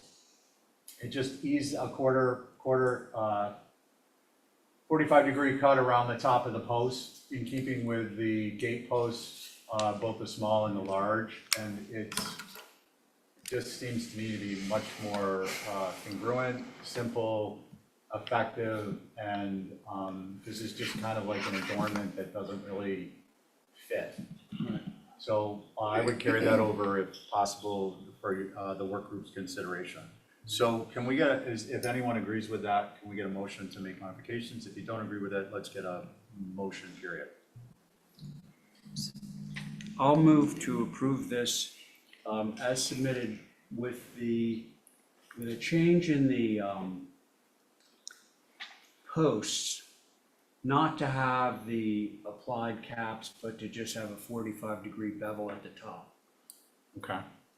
Anything on the metal post adjacent to the roads? Oh, well, height. okay, let's plant out, Vining. say, put vines on the metal posts. It's all inside Fine. existing natural If vegetation. it's so- visible, we want it.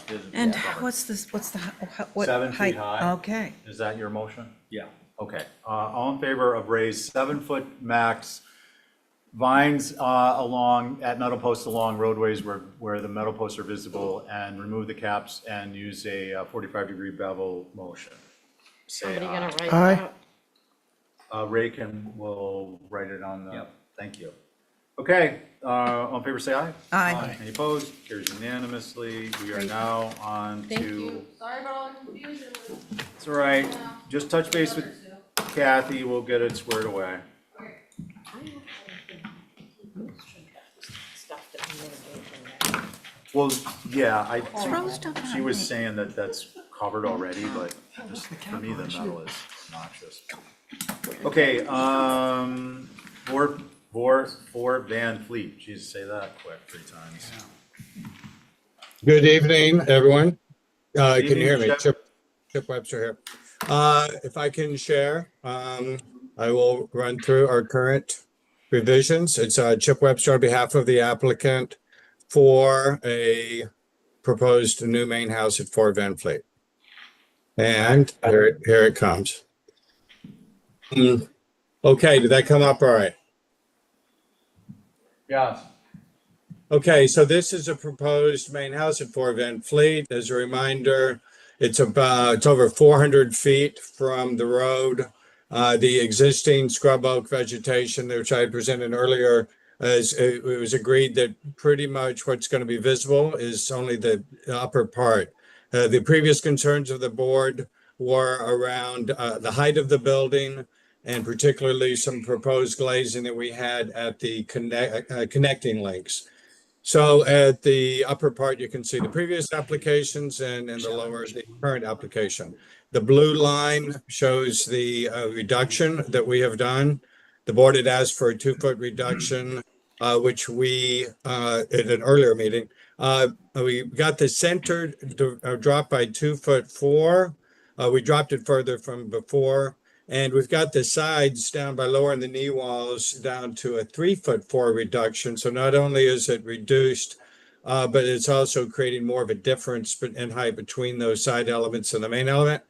And the big thing that we did too, by really squeezing the circulation space in the second floor, is drop the connecting link by approximately 4 feet. So pretty substantive height reductions. Part of that was accomplished by lowering the door height by an additional 6 inches on the second floor, bringing down the windows accordingly. If you look over to the right of this, I want to point out that the 2811, which is that middle mass, but the side masses are only about 24 and change, and the connecting links are 21 approximately. So overall, the massing has been brought down enormously with more articulation between the masses. And then to the glazing concerns at the connecting links, we have proposing to completely replace the fixed glass with double hung units that match the style of the remainder of the house. So that is on that elevation, the front elevation. I'm going to hop right to the rear. So all of the same pertinent here in the height reduction, size of units, of windows. We also further reduced the amount of glazing on the second floor from a proposed triple to a double on that right-hand side. On this side, we're proposing at those connecting links a triple hung unit, again with the exact same light size and sash as the double hung. But one of those sections is the staircase, which we felt was important. It was mentioned by one board member that maybe if we got rid of it in some places, we picked a special place, that might make sense. And we're proposing it here at that on the rear. The side elevations have the same, I won't go through step by step, but the same reductions that were mentioned on the front and rear. Thank you very much. I turn it over to the board for comments and questions. Thank you. Thank you, Chip. All right. Let's see. It is myself, Abby, Angus, Connie, and Carrie. Who'd like to begin? Carrie. I appreciate all the things you've done to minimize this building. One of my big concerns is the Tom Nevers Park out there, because this backs up to it. It's closer to that park than it is the road that it sits on. And I think the reduction at the front of the building that you did in the fenestration could go a long way over there, because at night, I think from that park, and as more people use it, this is going to be a big beacon of light on that second floor with the 3 doors, the 5 doors. So I would say a little bit more reduction on the fenestration on that elevation. What about turtle glass? Yeah, but that's still, I mean, Just to throw it out there. yeah, I'm not convinced about turtle glass, but yeah, when I see it, it's not. The turtles love it. From what I hear. Okay, Carrie, thank you very much. Connie. I agree with what's just been said about the fenestration on the back of the building. It needs to be reduced. Thank you, Thank you. Angus. And I appreciate the clarity of the statement I agree with what's been said, both about the height and the fenestration. Thank you. there. Okay, Abby. Nothing to add. Is there like a one size catch-all phrase that we can mark this up? Reduce the fenestration on the second floor. Can we write that up on a Exhibit A? Or are you guys not comfortable given? I'm comfortable given its location. I agree, and I'm comfortable given its location that we could mark up. Can I just clarify that Yeah. I'm not so concerned about the first floor, because when I went out there, it was like super, whatever that stuff is called. Scrubby. Scrubby brush. The chip will mimic what he's done on the back, on the front. Mr. Chair, might I offer a suggestion, Mr. Chair? Yes. Well, first, I want to point out that we are 800 feet from the road to the rear. That being said, what if I'm just looking at this rear elevation, second floor. We've got a proposed four-gang unit in the middle. What if we split that into a simple pair with a single double hung unit spread apart from that in that middle? That's probably the most visible left on the rear. And a double on the left, like you have on the front. Yeah, sure. So A I double think on the left, double in the middle, and then two singles flank with shingles between on that middle mass. Carrie, are you comfortable? Yeah, I making that am. an I'll do Exhibit it. A? I'll do, yep. Okay, so. Thanks, Chip. That will be an Exhibit A approval per Carrie. All those in favor say aye. Aye. Any opposed? Carries unanimously. On to the guest house. All right. Thank you, everyone. Chip Webster again. Oh, guys, I'm going to just take me a second to flip over to that tab. There we go. Chip, a little quicker. You're dipping into our I'm hurrying, man. I'm hurrying. Okay. Did that come up? Yes. All right. I'll only use 1 minute of my remaining 2-minute thing. Okay, guest house, we lowered it. We made doors and windows shorter. And the most important thing that I think we did is on that rear facing side, we've added a proposed porch, which really, I think, mitigates some comments that the board had concerns on that. Again, on the rear, so that west side is the biggest change in addition to the lowering. Thank you. Thank you. Same board concerns? Much better. Any concerns? I agree with that. No concerns. I agree with Chip's comments. Can we get a motion? Motion to approve as submitted. Thank you, Chip. Thank you, Abby. All in favor say aye. Aye. Any opposed? Okay, we're on to the garage, Chip. Hopefully this one. Okay, did, I just switched the tab on the PDF. Are you seeing the garage site plan? Yes, we are. Conditions? Great. Now, for, this actually has a different board because it came in later. However, I don't care if you want to use the same board for consistency. Well, no, or- no, I appreciate you mentioning that. The board is myself, Ray, Abby, Angus, and Joe. And Joe's gonna begin on this one. Okay. All right. Chip Webster on behalf of the applicant for proposed garage. As you can see in the site plan, the location of the proposed garage is where the existing main house is on the property. I don't have it in this, but earlier I showed pictures, and again, like the rest of it, you see the top of it. It's lower than the existing structure that is there. It's a pretty simple garage.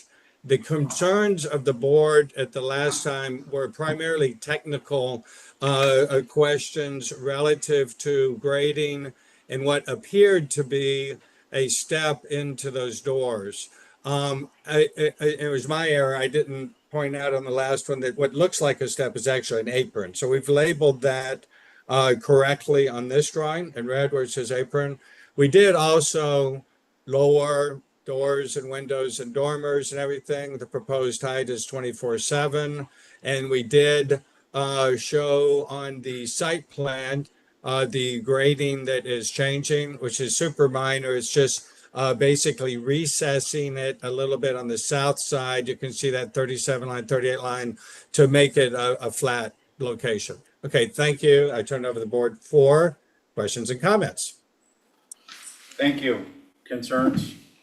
Joe? Can I see the other two elevations? Chip, do you hear that? Yep. Yeah, no, just queued them up. Yeah. No concerns. Thank you. Thank you. Anyone? No. Chip, thanks for the mods. Motion? Motion to approve is submitted. Thanks, Joe. All in favor, say aye. Aye. Any opposed? Carries unanimously. We are on to 13 Mizumas. Brooke? Good evening. Good evening. I think you can see the Olympian pace that we're working at. Yes, I'm going. So, the last meeting, you had asked for skewing the building, pushing it back, lowering the height, changing the fenestration facing the road, pushing the dormers back away from the street, and I think I accomplished all of that. And I guess when the drawings come up, we'll have a look. Oh, one thing I did do is I added a little hood over the garage doors just to break up the face, because there was a lot of face there. All right, here we go. Oh.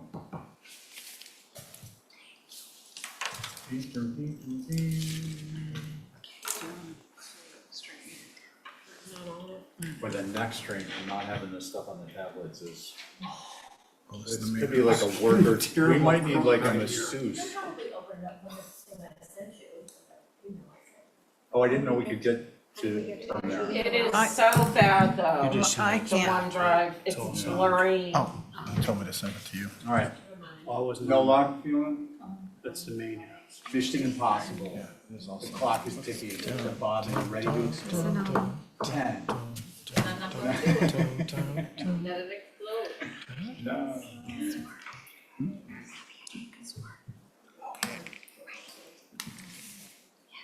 All right, here we go.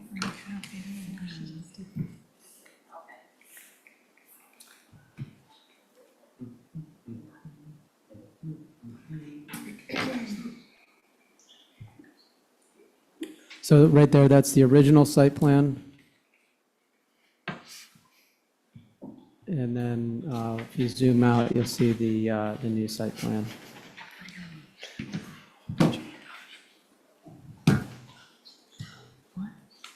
There were a bunch of And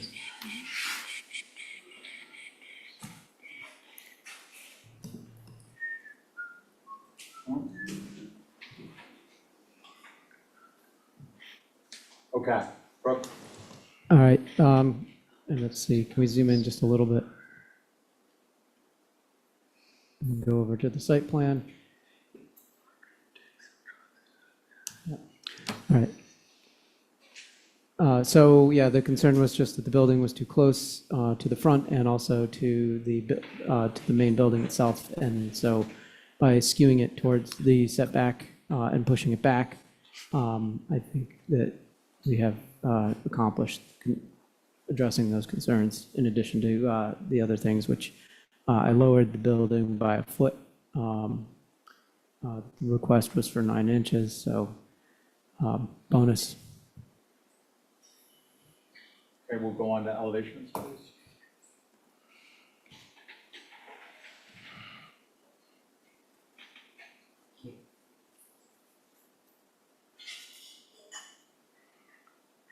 All right, so your. Oh, and removing the board cupola, is- sorry. Did I announce the board? It's myself, Ray, Abby, Val, and Angus.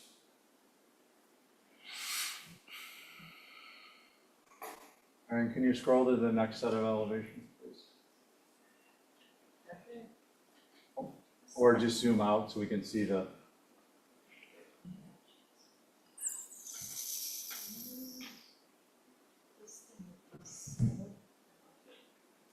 Yeah, that's what, yeah, if you could center that up, that'd be awesome. Thank you.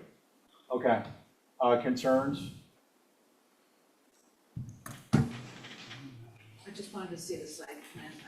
I don't have any architectural concerns, I just wanted to see where it was on the site. Okay, so you want to go back, or, oh, you're gonna look at it on the tablet, perfect.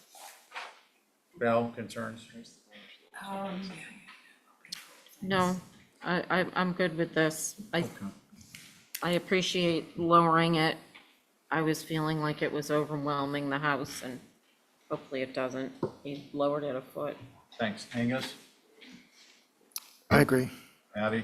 I'm good. Motion? Motion to approve is submitted. All in favor, say aye. Aye. Any opposed? Thank you, Brooke. Thank you. See, I think people are getting the message. Make the changes, get an approval. Yeehaw. Okay, let's move on to 27 North Liberty. This was a view. Michelle's here with us. Good evening. Hello, good evening. Michelle Cole. Your board is myself, Abby, Val, Connie, and Joe, and this is for the garage. Oh. Did I dream that this got dramatically smaller and we approved this? Close. I dreamed that also. I could have swore we, You viewed it. You could've viewed swore it it. got It did smaller. get much significantly smaller, and yeah, I we just think, wanted to look at the stone material relative to the park. Yeah. That was the only open matter. okay, so you'd like to see a sample of that? No, we wanted to do a view. I think one member had, reasonably stated a concern that the rear wall could be viewable, and it was to make a determination of, one, if it was viewable, and if so, whether the stone would be inappropriate. I viewed it. I'll reserve my comment until it's my turn to speak, but that's what we are here to review this evening. It did get smaller, and we were on the cusp of an approval, and that was brought up. Okay, so we know who the board is, and let's see, Mickey, you guys got anything? Yep, a little bit. So we still feel it's too close to the road. It could slide back. I know that means sliding it probably to the left a little, but it's very close to the road. The side door facing North Liberty just still feels awkward. If that were turned into a batten door, it would make it less apparent, and I think that would be more palatable. And looking at the back facing the lily pond, those French doors, those panes are clearly way too horizontal. They need to be adjusted. And the same with that small basement sash facing southeast. And that's it. Thank you. Okay, thank you. Let's see, Val. I think the only concern I had was the panes on those rear French doors changing. Okay. And did you happen I to? appreciate the smaller size, everything. Okay. I did view today. Okay, cool, thank you. Let's see, that's Val. Connie? I agree with what Val just said. Thank you. Thank Joe? I don't think you're going to see these panes, but I don't disagree with the idea that they should be vertical, not square. Otherwise, I have no concerns. Thanks. Abby? So right now, you can't see this because of the vegetation, but in the winter, you will be able to see this, and quite clearly. And I think those three French doors, the three ganged French doors in the stone should be reduced to either one or perhaps two, but I think three is too much. And I firmly believe that the entrance door on the street should be a simple batten door, like a storm door, because, it is reading as a barn, but that would give it a little more authenticity. And I just have one question, because I've been walking by this. You put up a type 2 picket. Yes. Does this building go on the other side of that? Or where, what is It's it? behind it. It's behind it? Yeah. Right. The building itself is 12 feet from the sidewalk curb. And the original building is 10 feet, so it's actually 2 foot further back. Okay, I just didn't know what the relationship between that type 2 picket was and this building.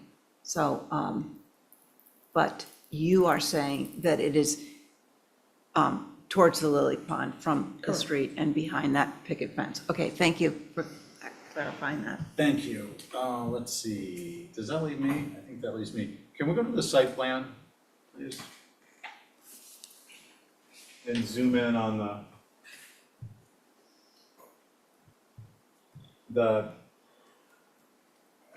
that one, yes, lower left. Okay, so there is vegetation, okay. And now can we go to the next set of drawings which showed, okay, so Michelle, I just want to get some clarification. Rendering of garage, image 2, is inconsistent with the site plan and the image above in that it is much closer to the sidewalk, and the vegetation shown in the site plan and in the upper image rendering aren't present.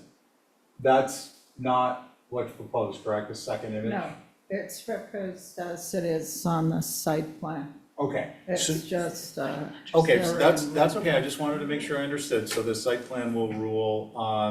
For me, I think a storm door that's batten, a V-groove rather, is appropriate, and I think winter doors on the downstairs of batten V-groove would be fine too. I don't have a concern they're not gonna be visible in the summer. I would prefer that they were vertically oriented, or the rectangles were vertical and not square of the light sash, but I'm not terribly concerned about it. So those are my thoughts. What do we want to do, folks? Could we just, I just want to clarify something before I just, is the type 2 picket fence that's been installed, is that on the site plan? It's on the hardscape plan. It is on the approved hardscape plan. And do we have that hardscape plan? It's referenced to the drawings, but yes, you've approved it.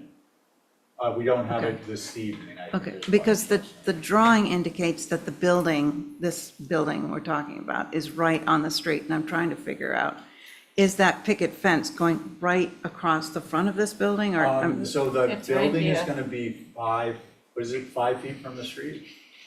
It looks like it's. From the curb. From the curb. building's 12 feet. 12 feet. No, just on this drawing that just Yeah, went by, this- so it looks that- like it's right on the Yeah. street, so And that's, That's the sidewalk rendered, so the fence is right at the edge of the sidewalk there. Okay, so the fence is around the, is along the sidewalk edge. okay. All right, I will make a motion to approve with the front door being a batten door, a storm door, you can have a diamond in it or something historic. And the triple windows on the blah, blah side, what side is that? The rear. Rear The works. doors. The doors, the triple doors in the basement, in the stone, will be reduced to 2 French doors. Do you want batten doors on top I of think if those? it's 2, I don't need the batten. Okay, if we were going to reduce those to 2, and was there anything else somebody wanted to add to that?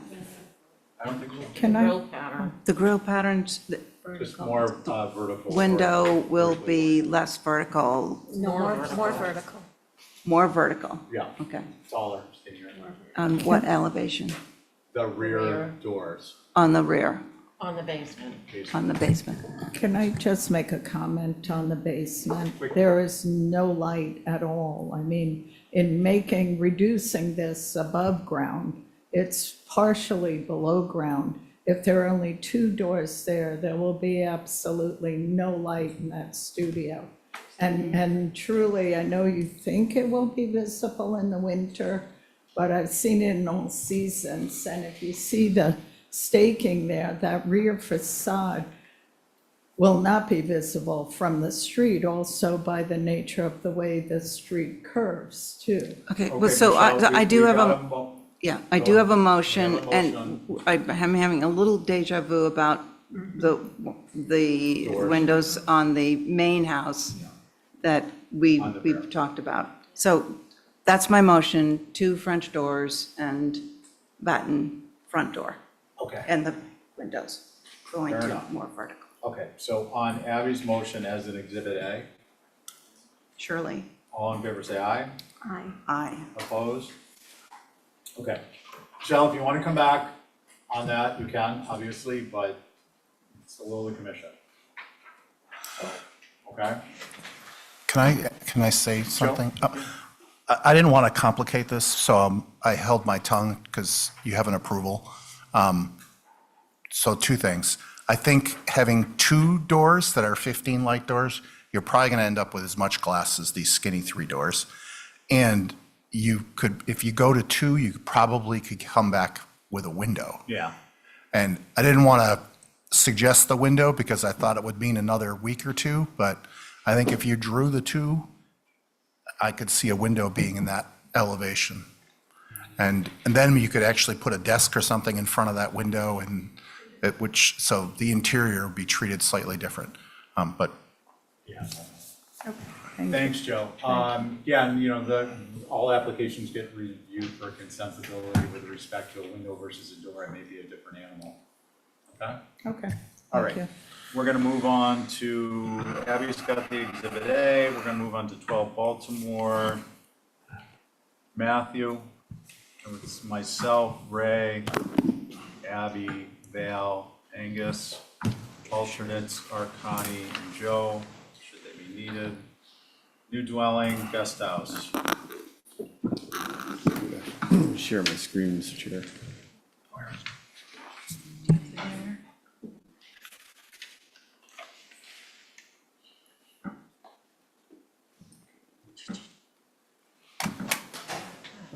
All right, thank you, Mr. Chair.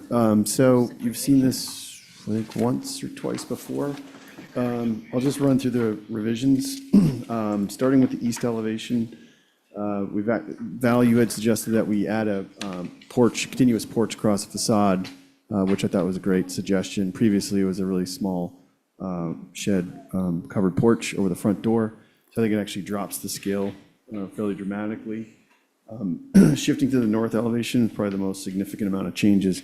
So number one, we actually, if you look at the previous iteration, the 2 decks were not coplanar, if you will. One, the secondary mass was projecting a little bit deeper, if you will. And one of the suggestions was to make them coplanar. And so we've done that. That actually was, one of the ways we did that was by reducing the secondary additive mass deck's depth, if you will. So it's a shorter second floor deck area and first floor subsequently. That allowed us to have a continuous eave, which I think simplified the geometries. It also eliminated the continuous roof plane, if you will, where it transitions from the steeper secondary mass pitch into the floor pitch. The plate height is dropped from the primary mass to the secondary mass. So I think those are great suggestions.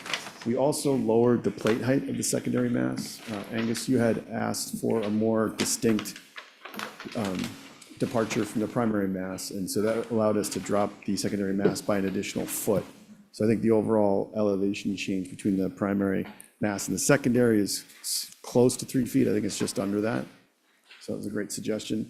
And then finally, Abby, you had suggested exploring an alternative to the shed dormers.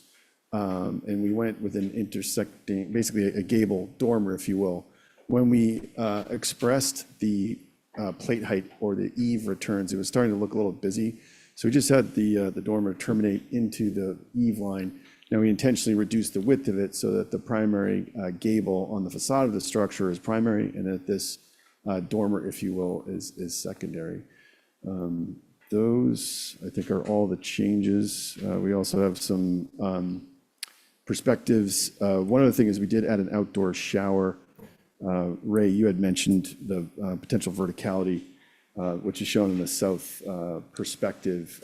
We did add an outdoor shower, which drops the scale, but again, we dropped the overall height and the plate height. And we also indicated where the perimeter privet hedge plantings would be to give you a sense of what the perimeter landscaping would be, which would obviously be under a separate application.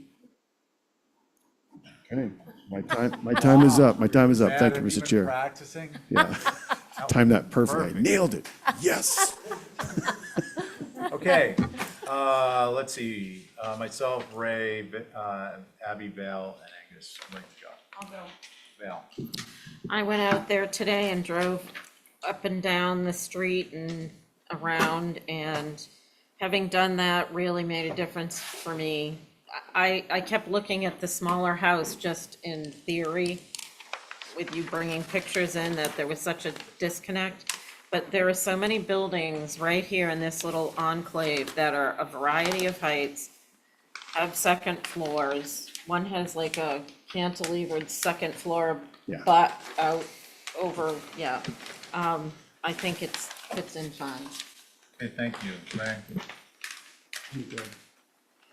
Abby, I think I'm good with that. any concerns, Angus? No. Motion, Motion to approve is submitted. all in favor, say aye. Aye. Any opposed? Carries. We're on to 47 Hulbert. Thank you very much. Enjoy the sunset. Shows up. Up and down, up and down. Oh, maybe, yeah.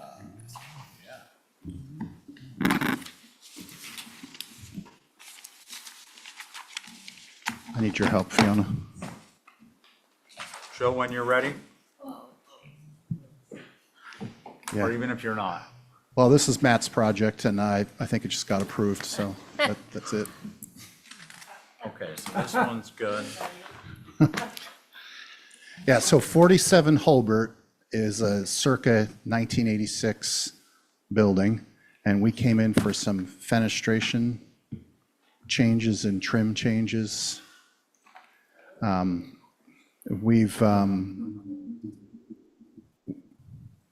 We had some doors that didn't have muntins facing the water, and we've added muntins to those doors, and have also provided some precedent images. I took a walk from 47 down to the Johnson residence and over to Brant Point, so that was helpful. Have a look at a photographic survey of the context, and if you could zoom out. So that's the existing house, this page. The next page compares what you saw previously with what we're proposing. So there you go. That's a snapshot of the whole thing. So we still have the 2/1 windows. We found examples of 2/1 windows. We brought back some of the smaller dormer windows that were previously in the house, and we changed the fenestration configuration on the water side. I can't read what elevation that is, but it's the third one down on the right. And we've added muntins there, and all the changes are clouded. We've also added a flair to this because somebody, I think Mickey made a comment that we were trying to do contemporary. Definitely not trying to make this contemporary, trying to give it some identity other than a 86 infill. So there's a subtle flare on the base of this. We've removed all the corner boards because the building has white trim and it's busy, and we thought that it would help calm it down. And if you go down to the last couple pages, the next 2 pages are quarter scale elevations. We could just skip over those for a second and go down to the last 3 pages. I won't go. Yeah, there you go. So each of these pages is set up the same. There's an aerial that includes our lot, which is highlighted. And if you can you scroll that down just a little bit? There's, all right, we can go through these pages pretty quickly, but there's a lot of different fenestration. There are many buildings that have different style windows on the water side than on the other side. And one thing that stood out to me is that a lot of these are broader lots, and the windows not only are facing the water, but they also wrap around the side of the building. And ours, we have a relatively narrow lot. So I found examples of every window type, including large picture windows with no muntins. Can you go to the next page, Fiona? The bottom of the next page. I mean, this is one of those areas where you kind of think you're familiar with it until you start walking around and looking at everything. So a lot of ganged windows, a lot of porches that have been infilled intentionally. And then the next page is the last one, Fiona. Thanks.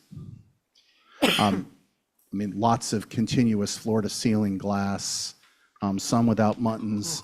There's a new structure that has 2/1s. Can you go to the next? Oh, that is, okay. Is that the last page? Okay, yeah.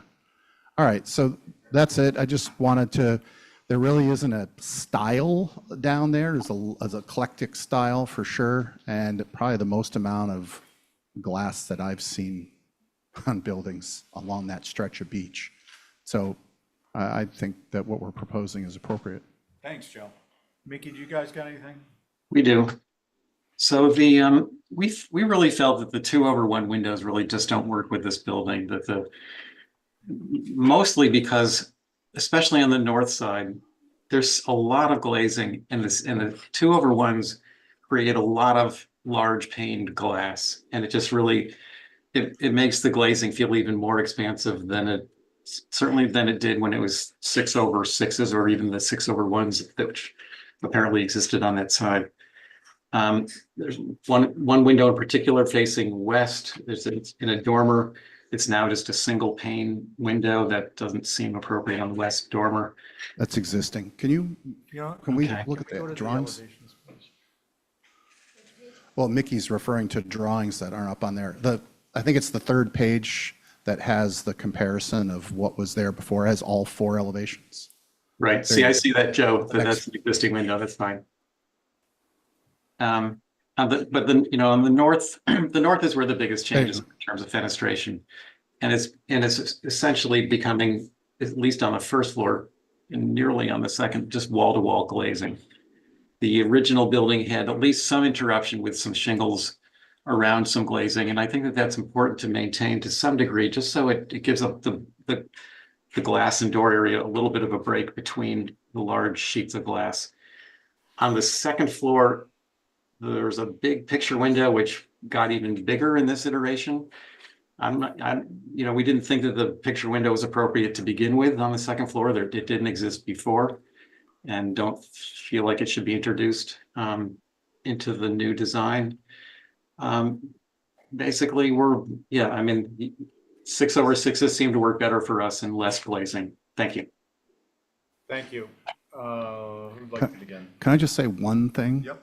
There are second floor picture windows all over the place. And having one in that centerpiece just seemed to give it a little bit of relief. And we did reduce some second floor fenestration. That's all. Thank you. Okay, thanks, Joe. Who'd like to begin? Abby. So I kind of agree with Mickey. I'm okay with a picture window with, windows on either side. I think that's appropriate. There are a lot of picture windows down there, especially, looking out at the water. But there's something about these, it just looks so hollow. And I think I think paned windows would really be, it's a simple structure, but I think it would be charming. So those are my thoughts. Thank you. Right? Thanks. I actually think that Joe's presentation of all the other houses that are in the neighborhood is pretty compelling in terms of the variety of window types. Alex von Summers' house, I forgot, is like 2/2s. Similar kind of style as this house. I think that the water side, also known as north elevation, has improved since the last iteration, which I appreciate. I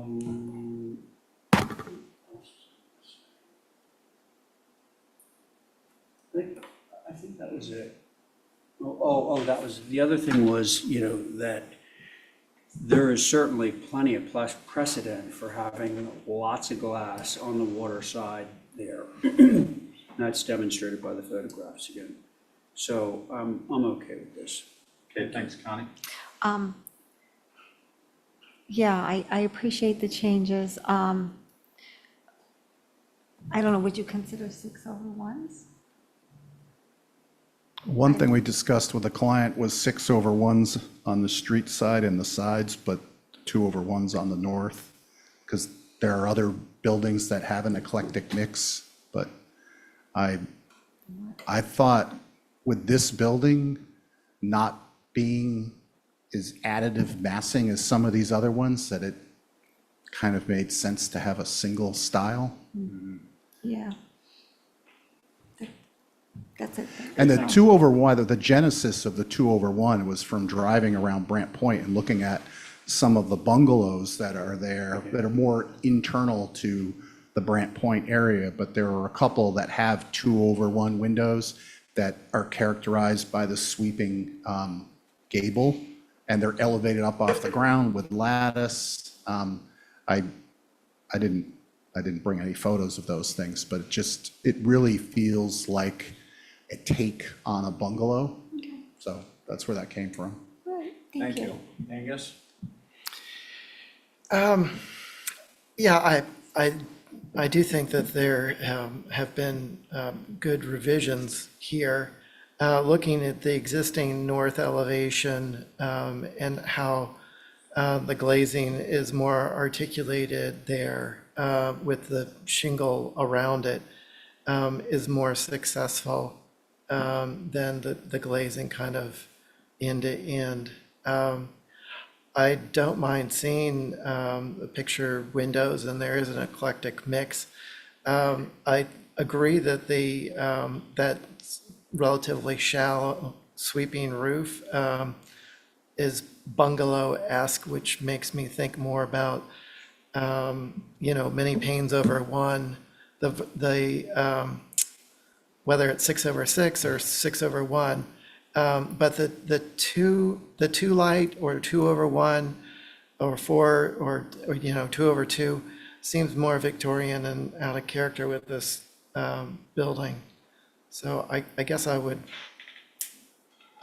like to see more shingle on the first floor and a switch to a different configuration with the muttons. Thank you. Thank you. I actually think Ray stated it well. I agree with his comments. What would we like to do?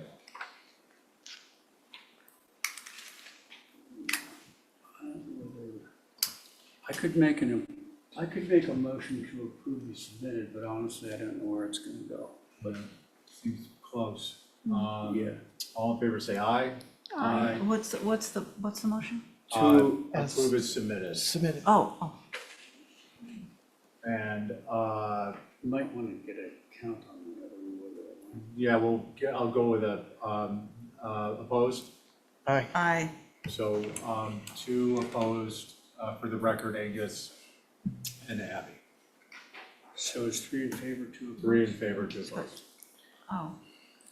Okay. Thank you, everyone. I know these are difficult applications. 89 Easton Hardscape, Joe? Yep. This is 89 Easton, Captain's Corner, the one adjacent to the Nantucket Hotel. And I thought we got there just about last week. What we've done is reduce the 24-inch high wall along North Avenue to 15 inches. And we extended it past another 5 or 6 feet. This is something that Abby mentioned, with some vegetation so that it screens the drive down. And we've added a vining material on the uphill part of the drive down to help soften the brick. And that's it. Again, the shower and the pergola were removed. So those are the changes, and they're evident on the drawings here. Thanks, Joe. So, board is myself, Ray, Abby, Angus, and Connie. Can you ask him to say And- that again? Pardon me? Can you ask him to say that again once we get the drawing? Yeah, that. Sure. Sorry, I didn't want to sit here for a minute in total I silence. know, because that counts. Yeah, it does. Extended the retaining wall. Despite all the years of coming to the HDC, it's still, nerve-wracking. Can we go to the elevations, please? Yeah. Yeah, that was just context photos of the hotel that has the sea of brick.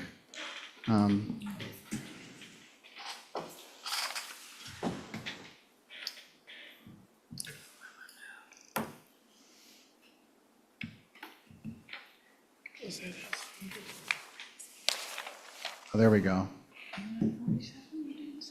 This one, please.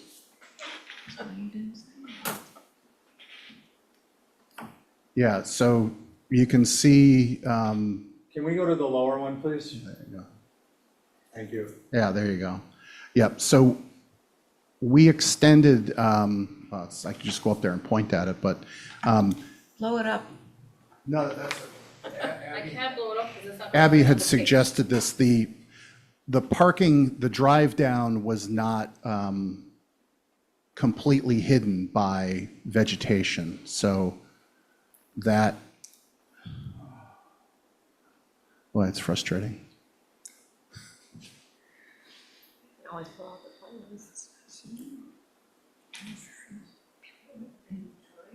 Repress optimization process. No, Yeah. it's this. OneDrive. Working off the O drive.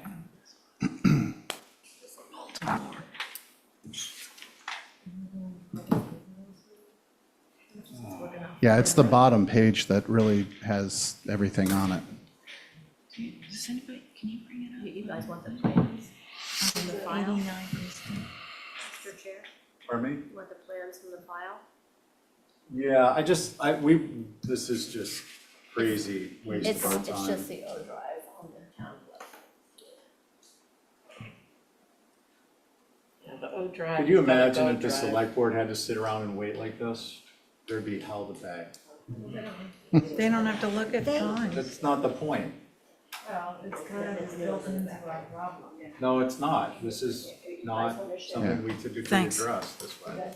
The last page has a blow-up of the site plan. It also has the I am. elevations. I am. Is that MH2? That's okay. I'm not sure the page numbering is.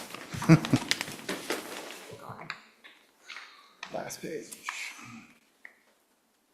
You remember, we removed the pergola and the shower, and there's screening along Cliff Road. There's a type 2 fence, there's privet, and there's plants around the patios. The changes that were requested were the height of the wall on North Ave, which we had as 2 feet. You asked us to reduce it to 1 foot. It's 15 inches because the landscaper said that that would be the ideal height that somebody wouldn't drive over it.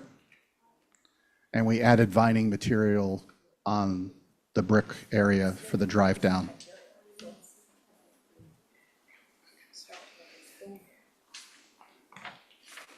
We also included some existing photo of the retaining wall that kind of got grown over that was on North Ave.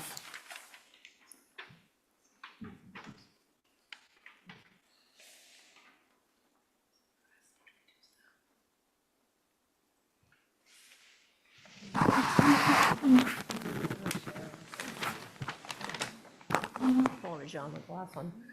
I guess it's. John's always like, take the.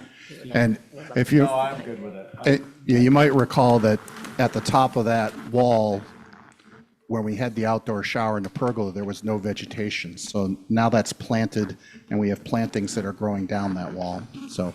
Can we pull up the next application so we're ready in advance, please?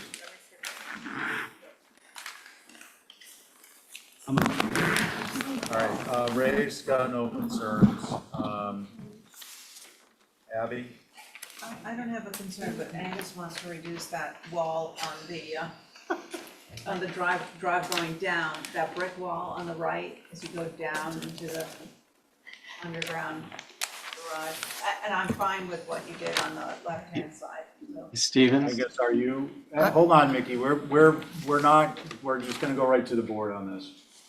No comments from me? You can speak when we're done. I'm fine with what's alongside the road there with the curb. It's that brick wall in the distance that I don't understand what, it's atypical and I just don't know how necessary it is. Because it looks like there's like slope behind it. There'll be, There'll be 18 inches of exposed brick on that side, like the same as the height of the patio. So if you look at it from Cliff Road, that patio sits 18 inches above the lawn, and that wall sits 18 inches above the lawn.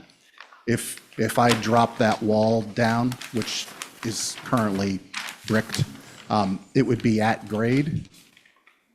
And yeah, that one. On the, This part there, not this? yeah, that part there, that only sits 18 inches above the grade. When you bring the grade over to create a level lawn area.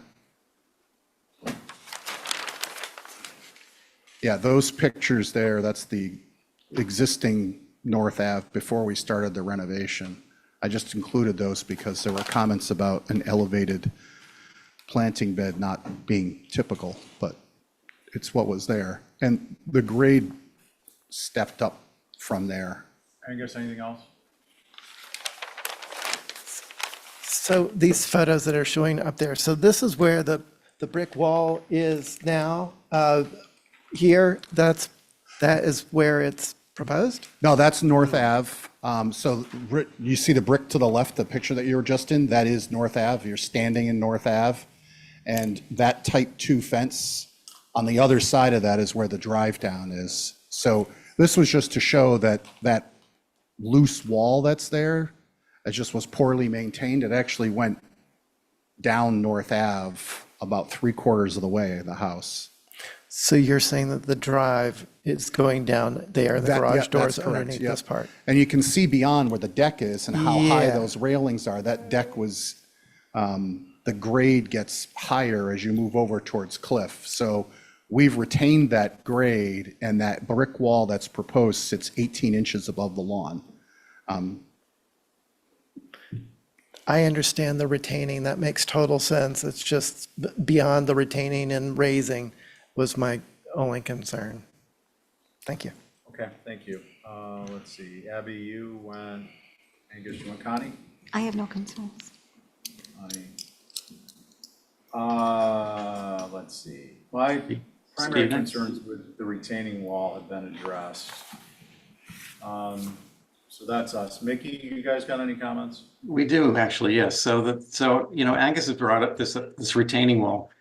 And it's, that it's a brick retaining wall, and it's really one of the more awkward parts of this whole proposal.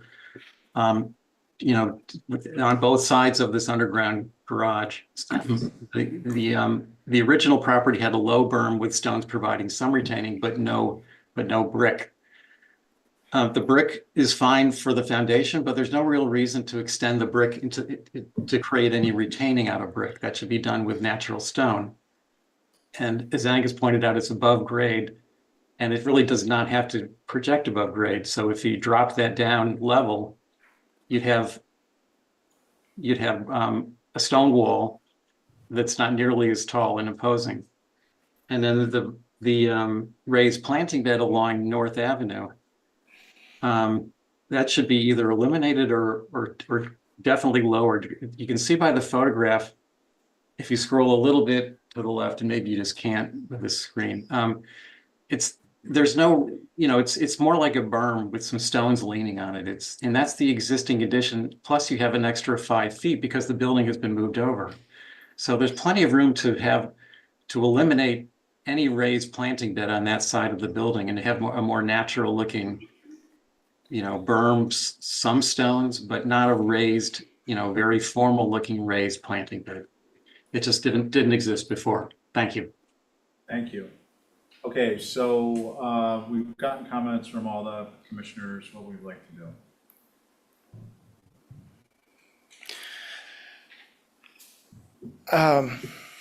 I'd make a motion to approve with the retaining wall that is the one that I was talking about on the west side of the sloping driveway down to the garage, for that to follow the grade and to be stone instead of brick.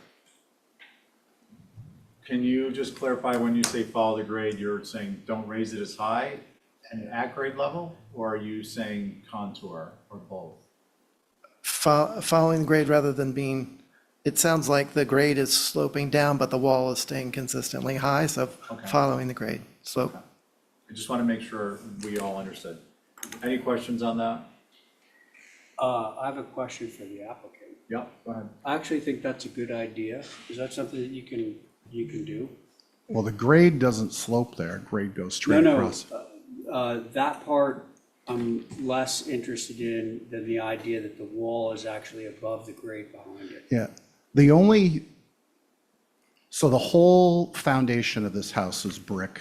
And when we lifted the house up, it's brick bearing, all brick piers. There was no stone anywhere. The only stone was along North Ave. And this property was poorly maintained, so who knows what kind of wall there was. And there was a wall, there was a concrete wall along the cliff. And then there was the photograph of the wall along the property, the division between these two properties. So having stone be part of the foundation just didn't seem congruent with the way the house was done. Not the height of it, but the material The of it. height, Yeah, can you address that?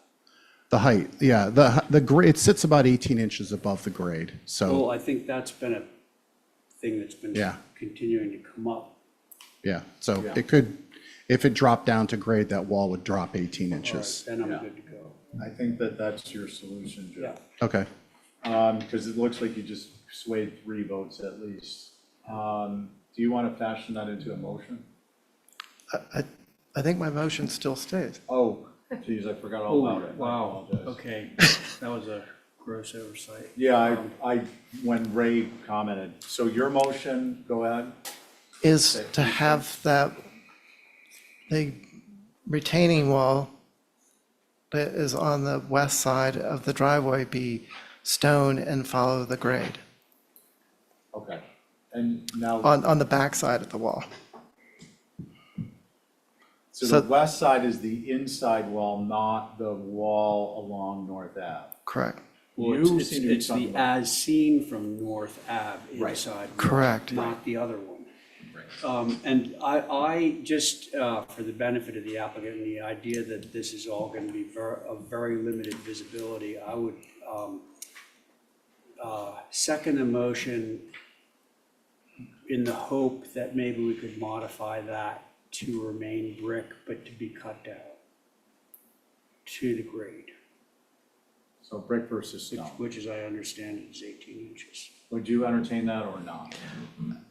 I get the part about the brick underneath the house, that makes total sense, but the stone in, like in this picture, or both these pictures, it makes more sense out, away from the house and in the landscape. So I would stick with the stone for the motion, but it can always get shot down and No, something else that's can. fine, we're just getting clarity, and then with respect to the stone, the retaining wall along North Ave is to remain brick? No, stone. The Stone retaining walls and would be on stone. both. Okay, I Yeah. just want to make sure, because we didn't explicitly state that. So, stone retaining walls and at grade. Correct? Well, no. Motion on the table. Oh, I'm sorry. Yes. Motion on the table is stone. Sorry. stone. Yes. And you had seconded for the purpose of discussion and to introduce the concept of brick. So now it's both, when you drive down the driveway, it's, Yeah, well, that's what I was trying to get back to, was clarification. So it's at grade, the retainage is on the interior of the driveway well, essentially, correct? And Correct. it is to be stone, is what the motion is. Yep. So there may be on the exterior of the planting bed, a raised portion that's stone, but it's not an 18-inch tall wall. All of stone, the driveway well. So that is the motion that's on the floor. We'll see what happens. As an exhibit A, all in favor say aye. Aye. Opposed. I'm going to abstain. So we got an abstention. I'm a no. Connie, No. you're a no. Doesn't pass. Oh, what are you, Stephen? Yeah, I'm debating. I did want that wall lower and the stone is, Joe, are you gonna be able to float this? Seems like it's a good idea. Seems like it's workable.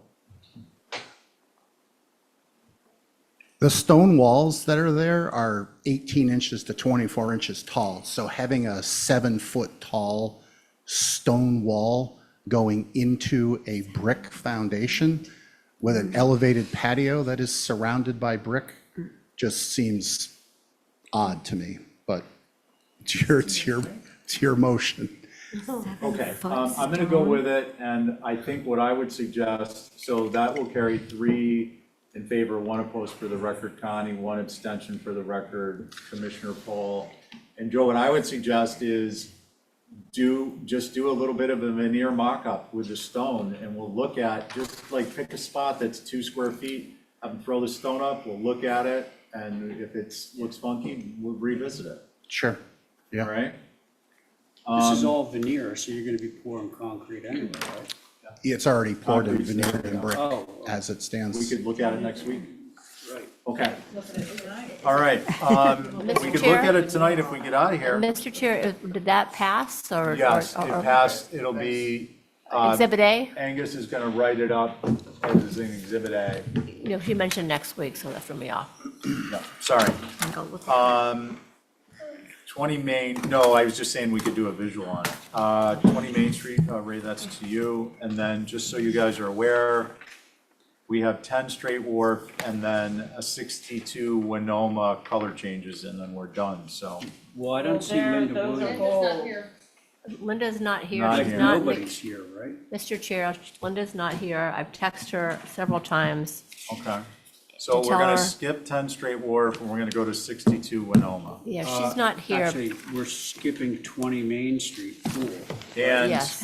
and 10 Straight Wharf. So, Mr. Chair, 62 Winoma, I've emailed and called her several times. She's not here, And she's not here. but you do have the minutes from the meeting.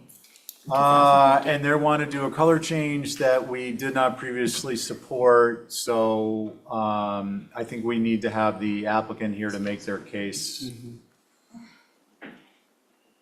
In 2013, it was turned down to change to white. Okay, well, let's have her come in and we'll go from there. I don't want to do a denial without the applicant here, it just doesn't make sense. Totally. Next HDC meeting is, should you be confused that we could be the Conservation Commission, is July 1st at 2025 of this year, sorry, at 4 PM. Can we get a motion to adjourn? At 7:06 PM. So My moved. fellow commissioners. All in favor, say aye. Aye. Opposed, carries. Thank you. Thank you. Kathy, just, will you please note that we'll want to put on the agenda at the beginning, a ratified discussion of Deer Fence Work Group? Because that kind of came up impromptu. We're going to want to acknowledge we had a brief discussion and we'll vote to ratify it. I'm sorry. And then you guys will coordinate with Kathy, please. What am I gonna do with all this extra time? Well, you're going to do a Deer Fence Work Group. And then you're still going to have a half an hour to It spare. was Joe and who else? Me. Angus. Yeah, so you guys just hang around and we'll, do the deer fence thing.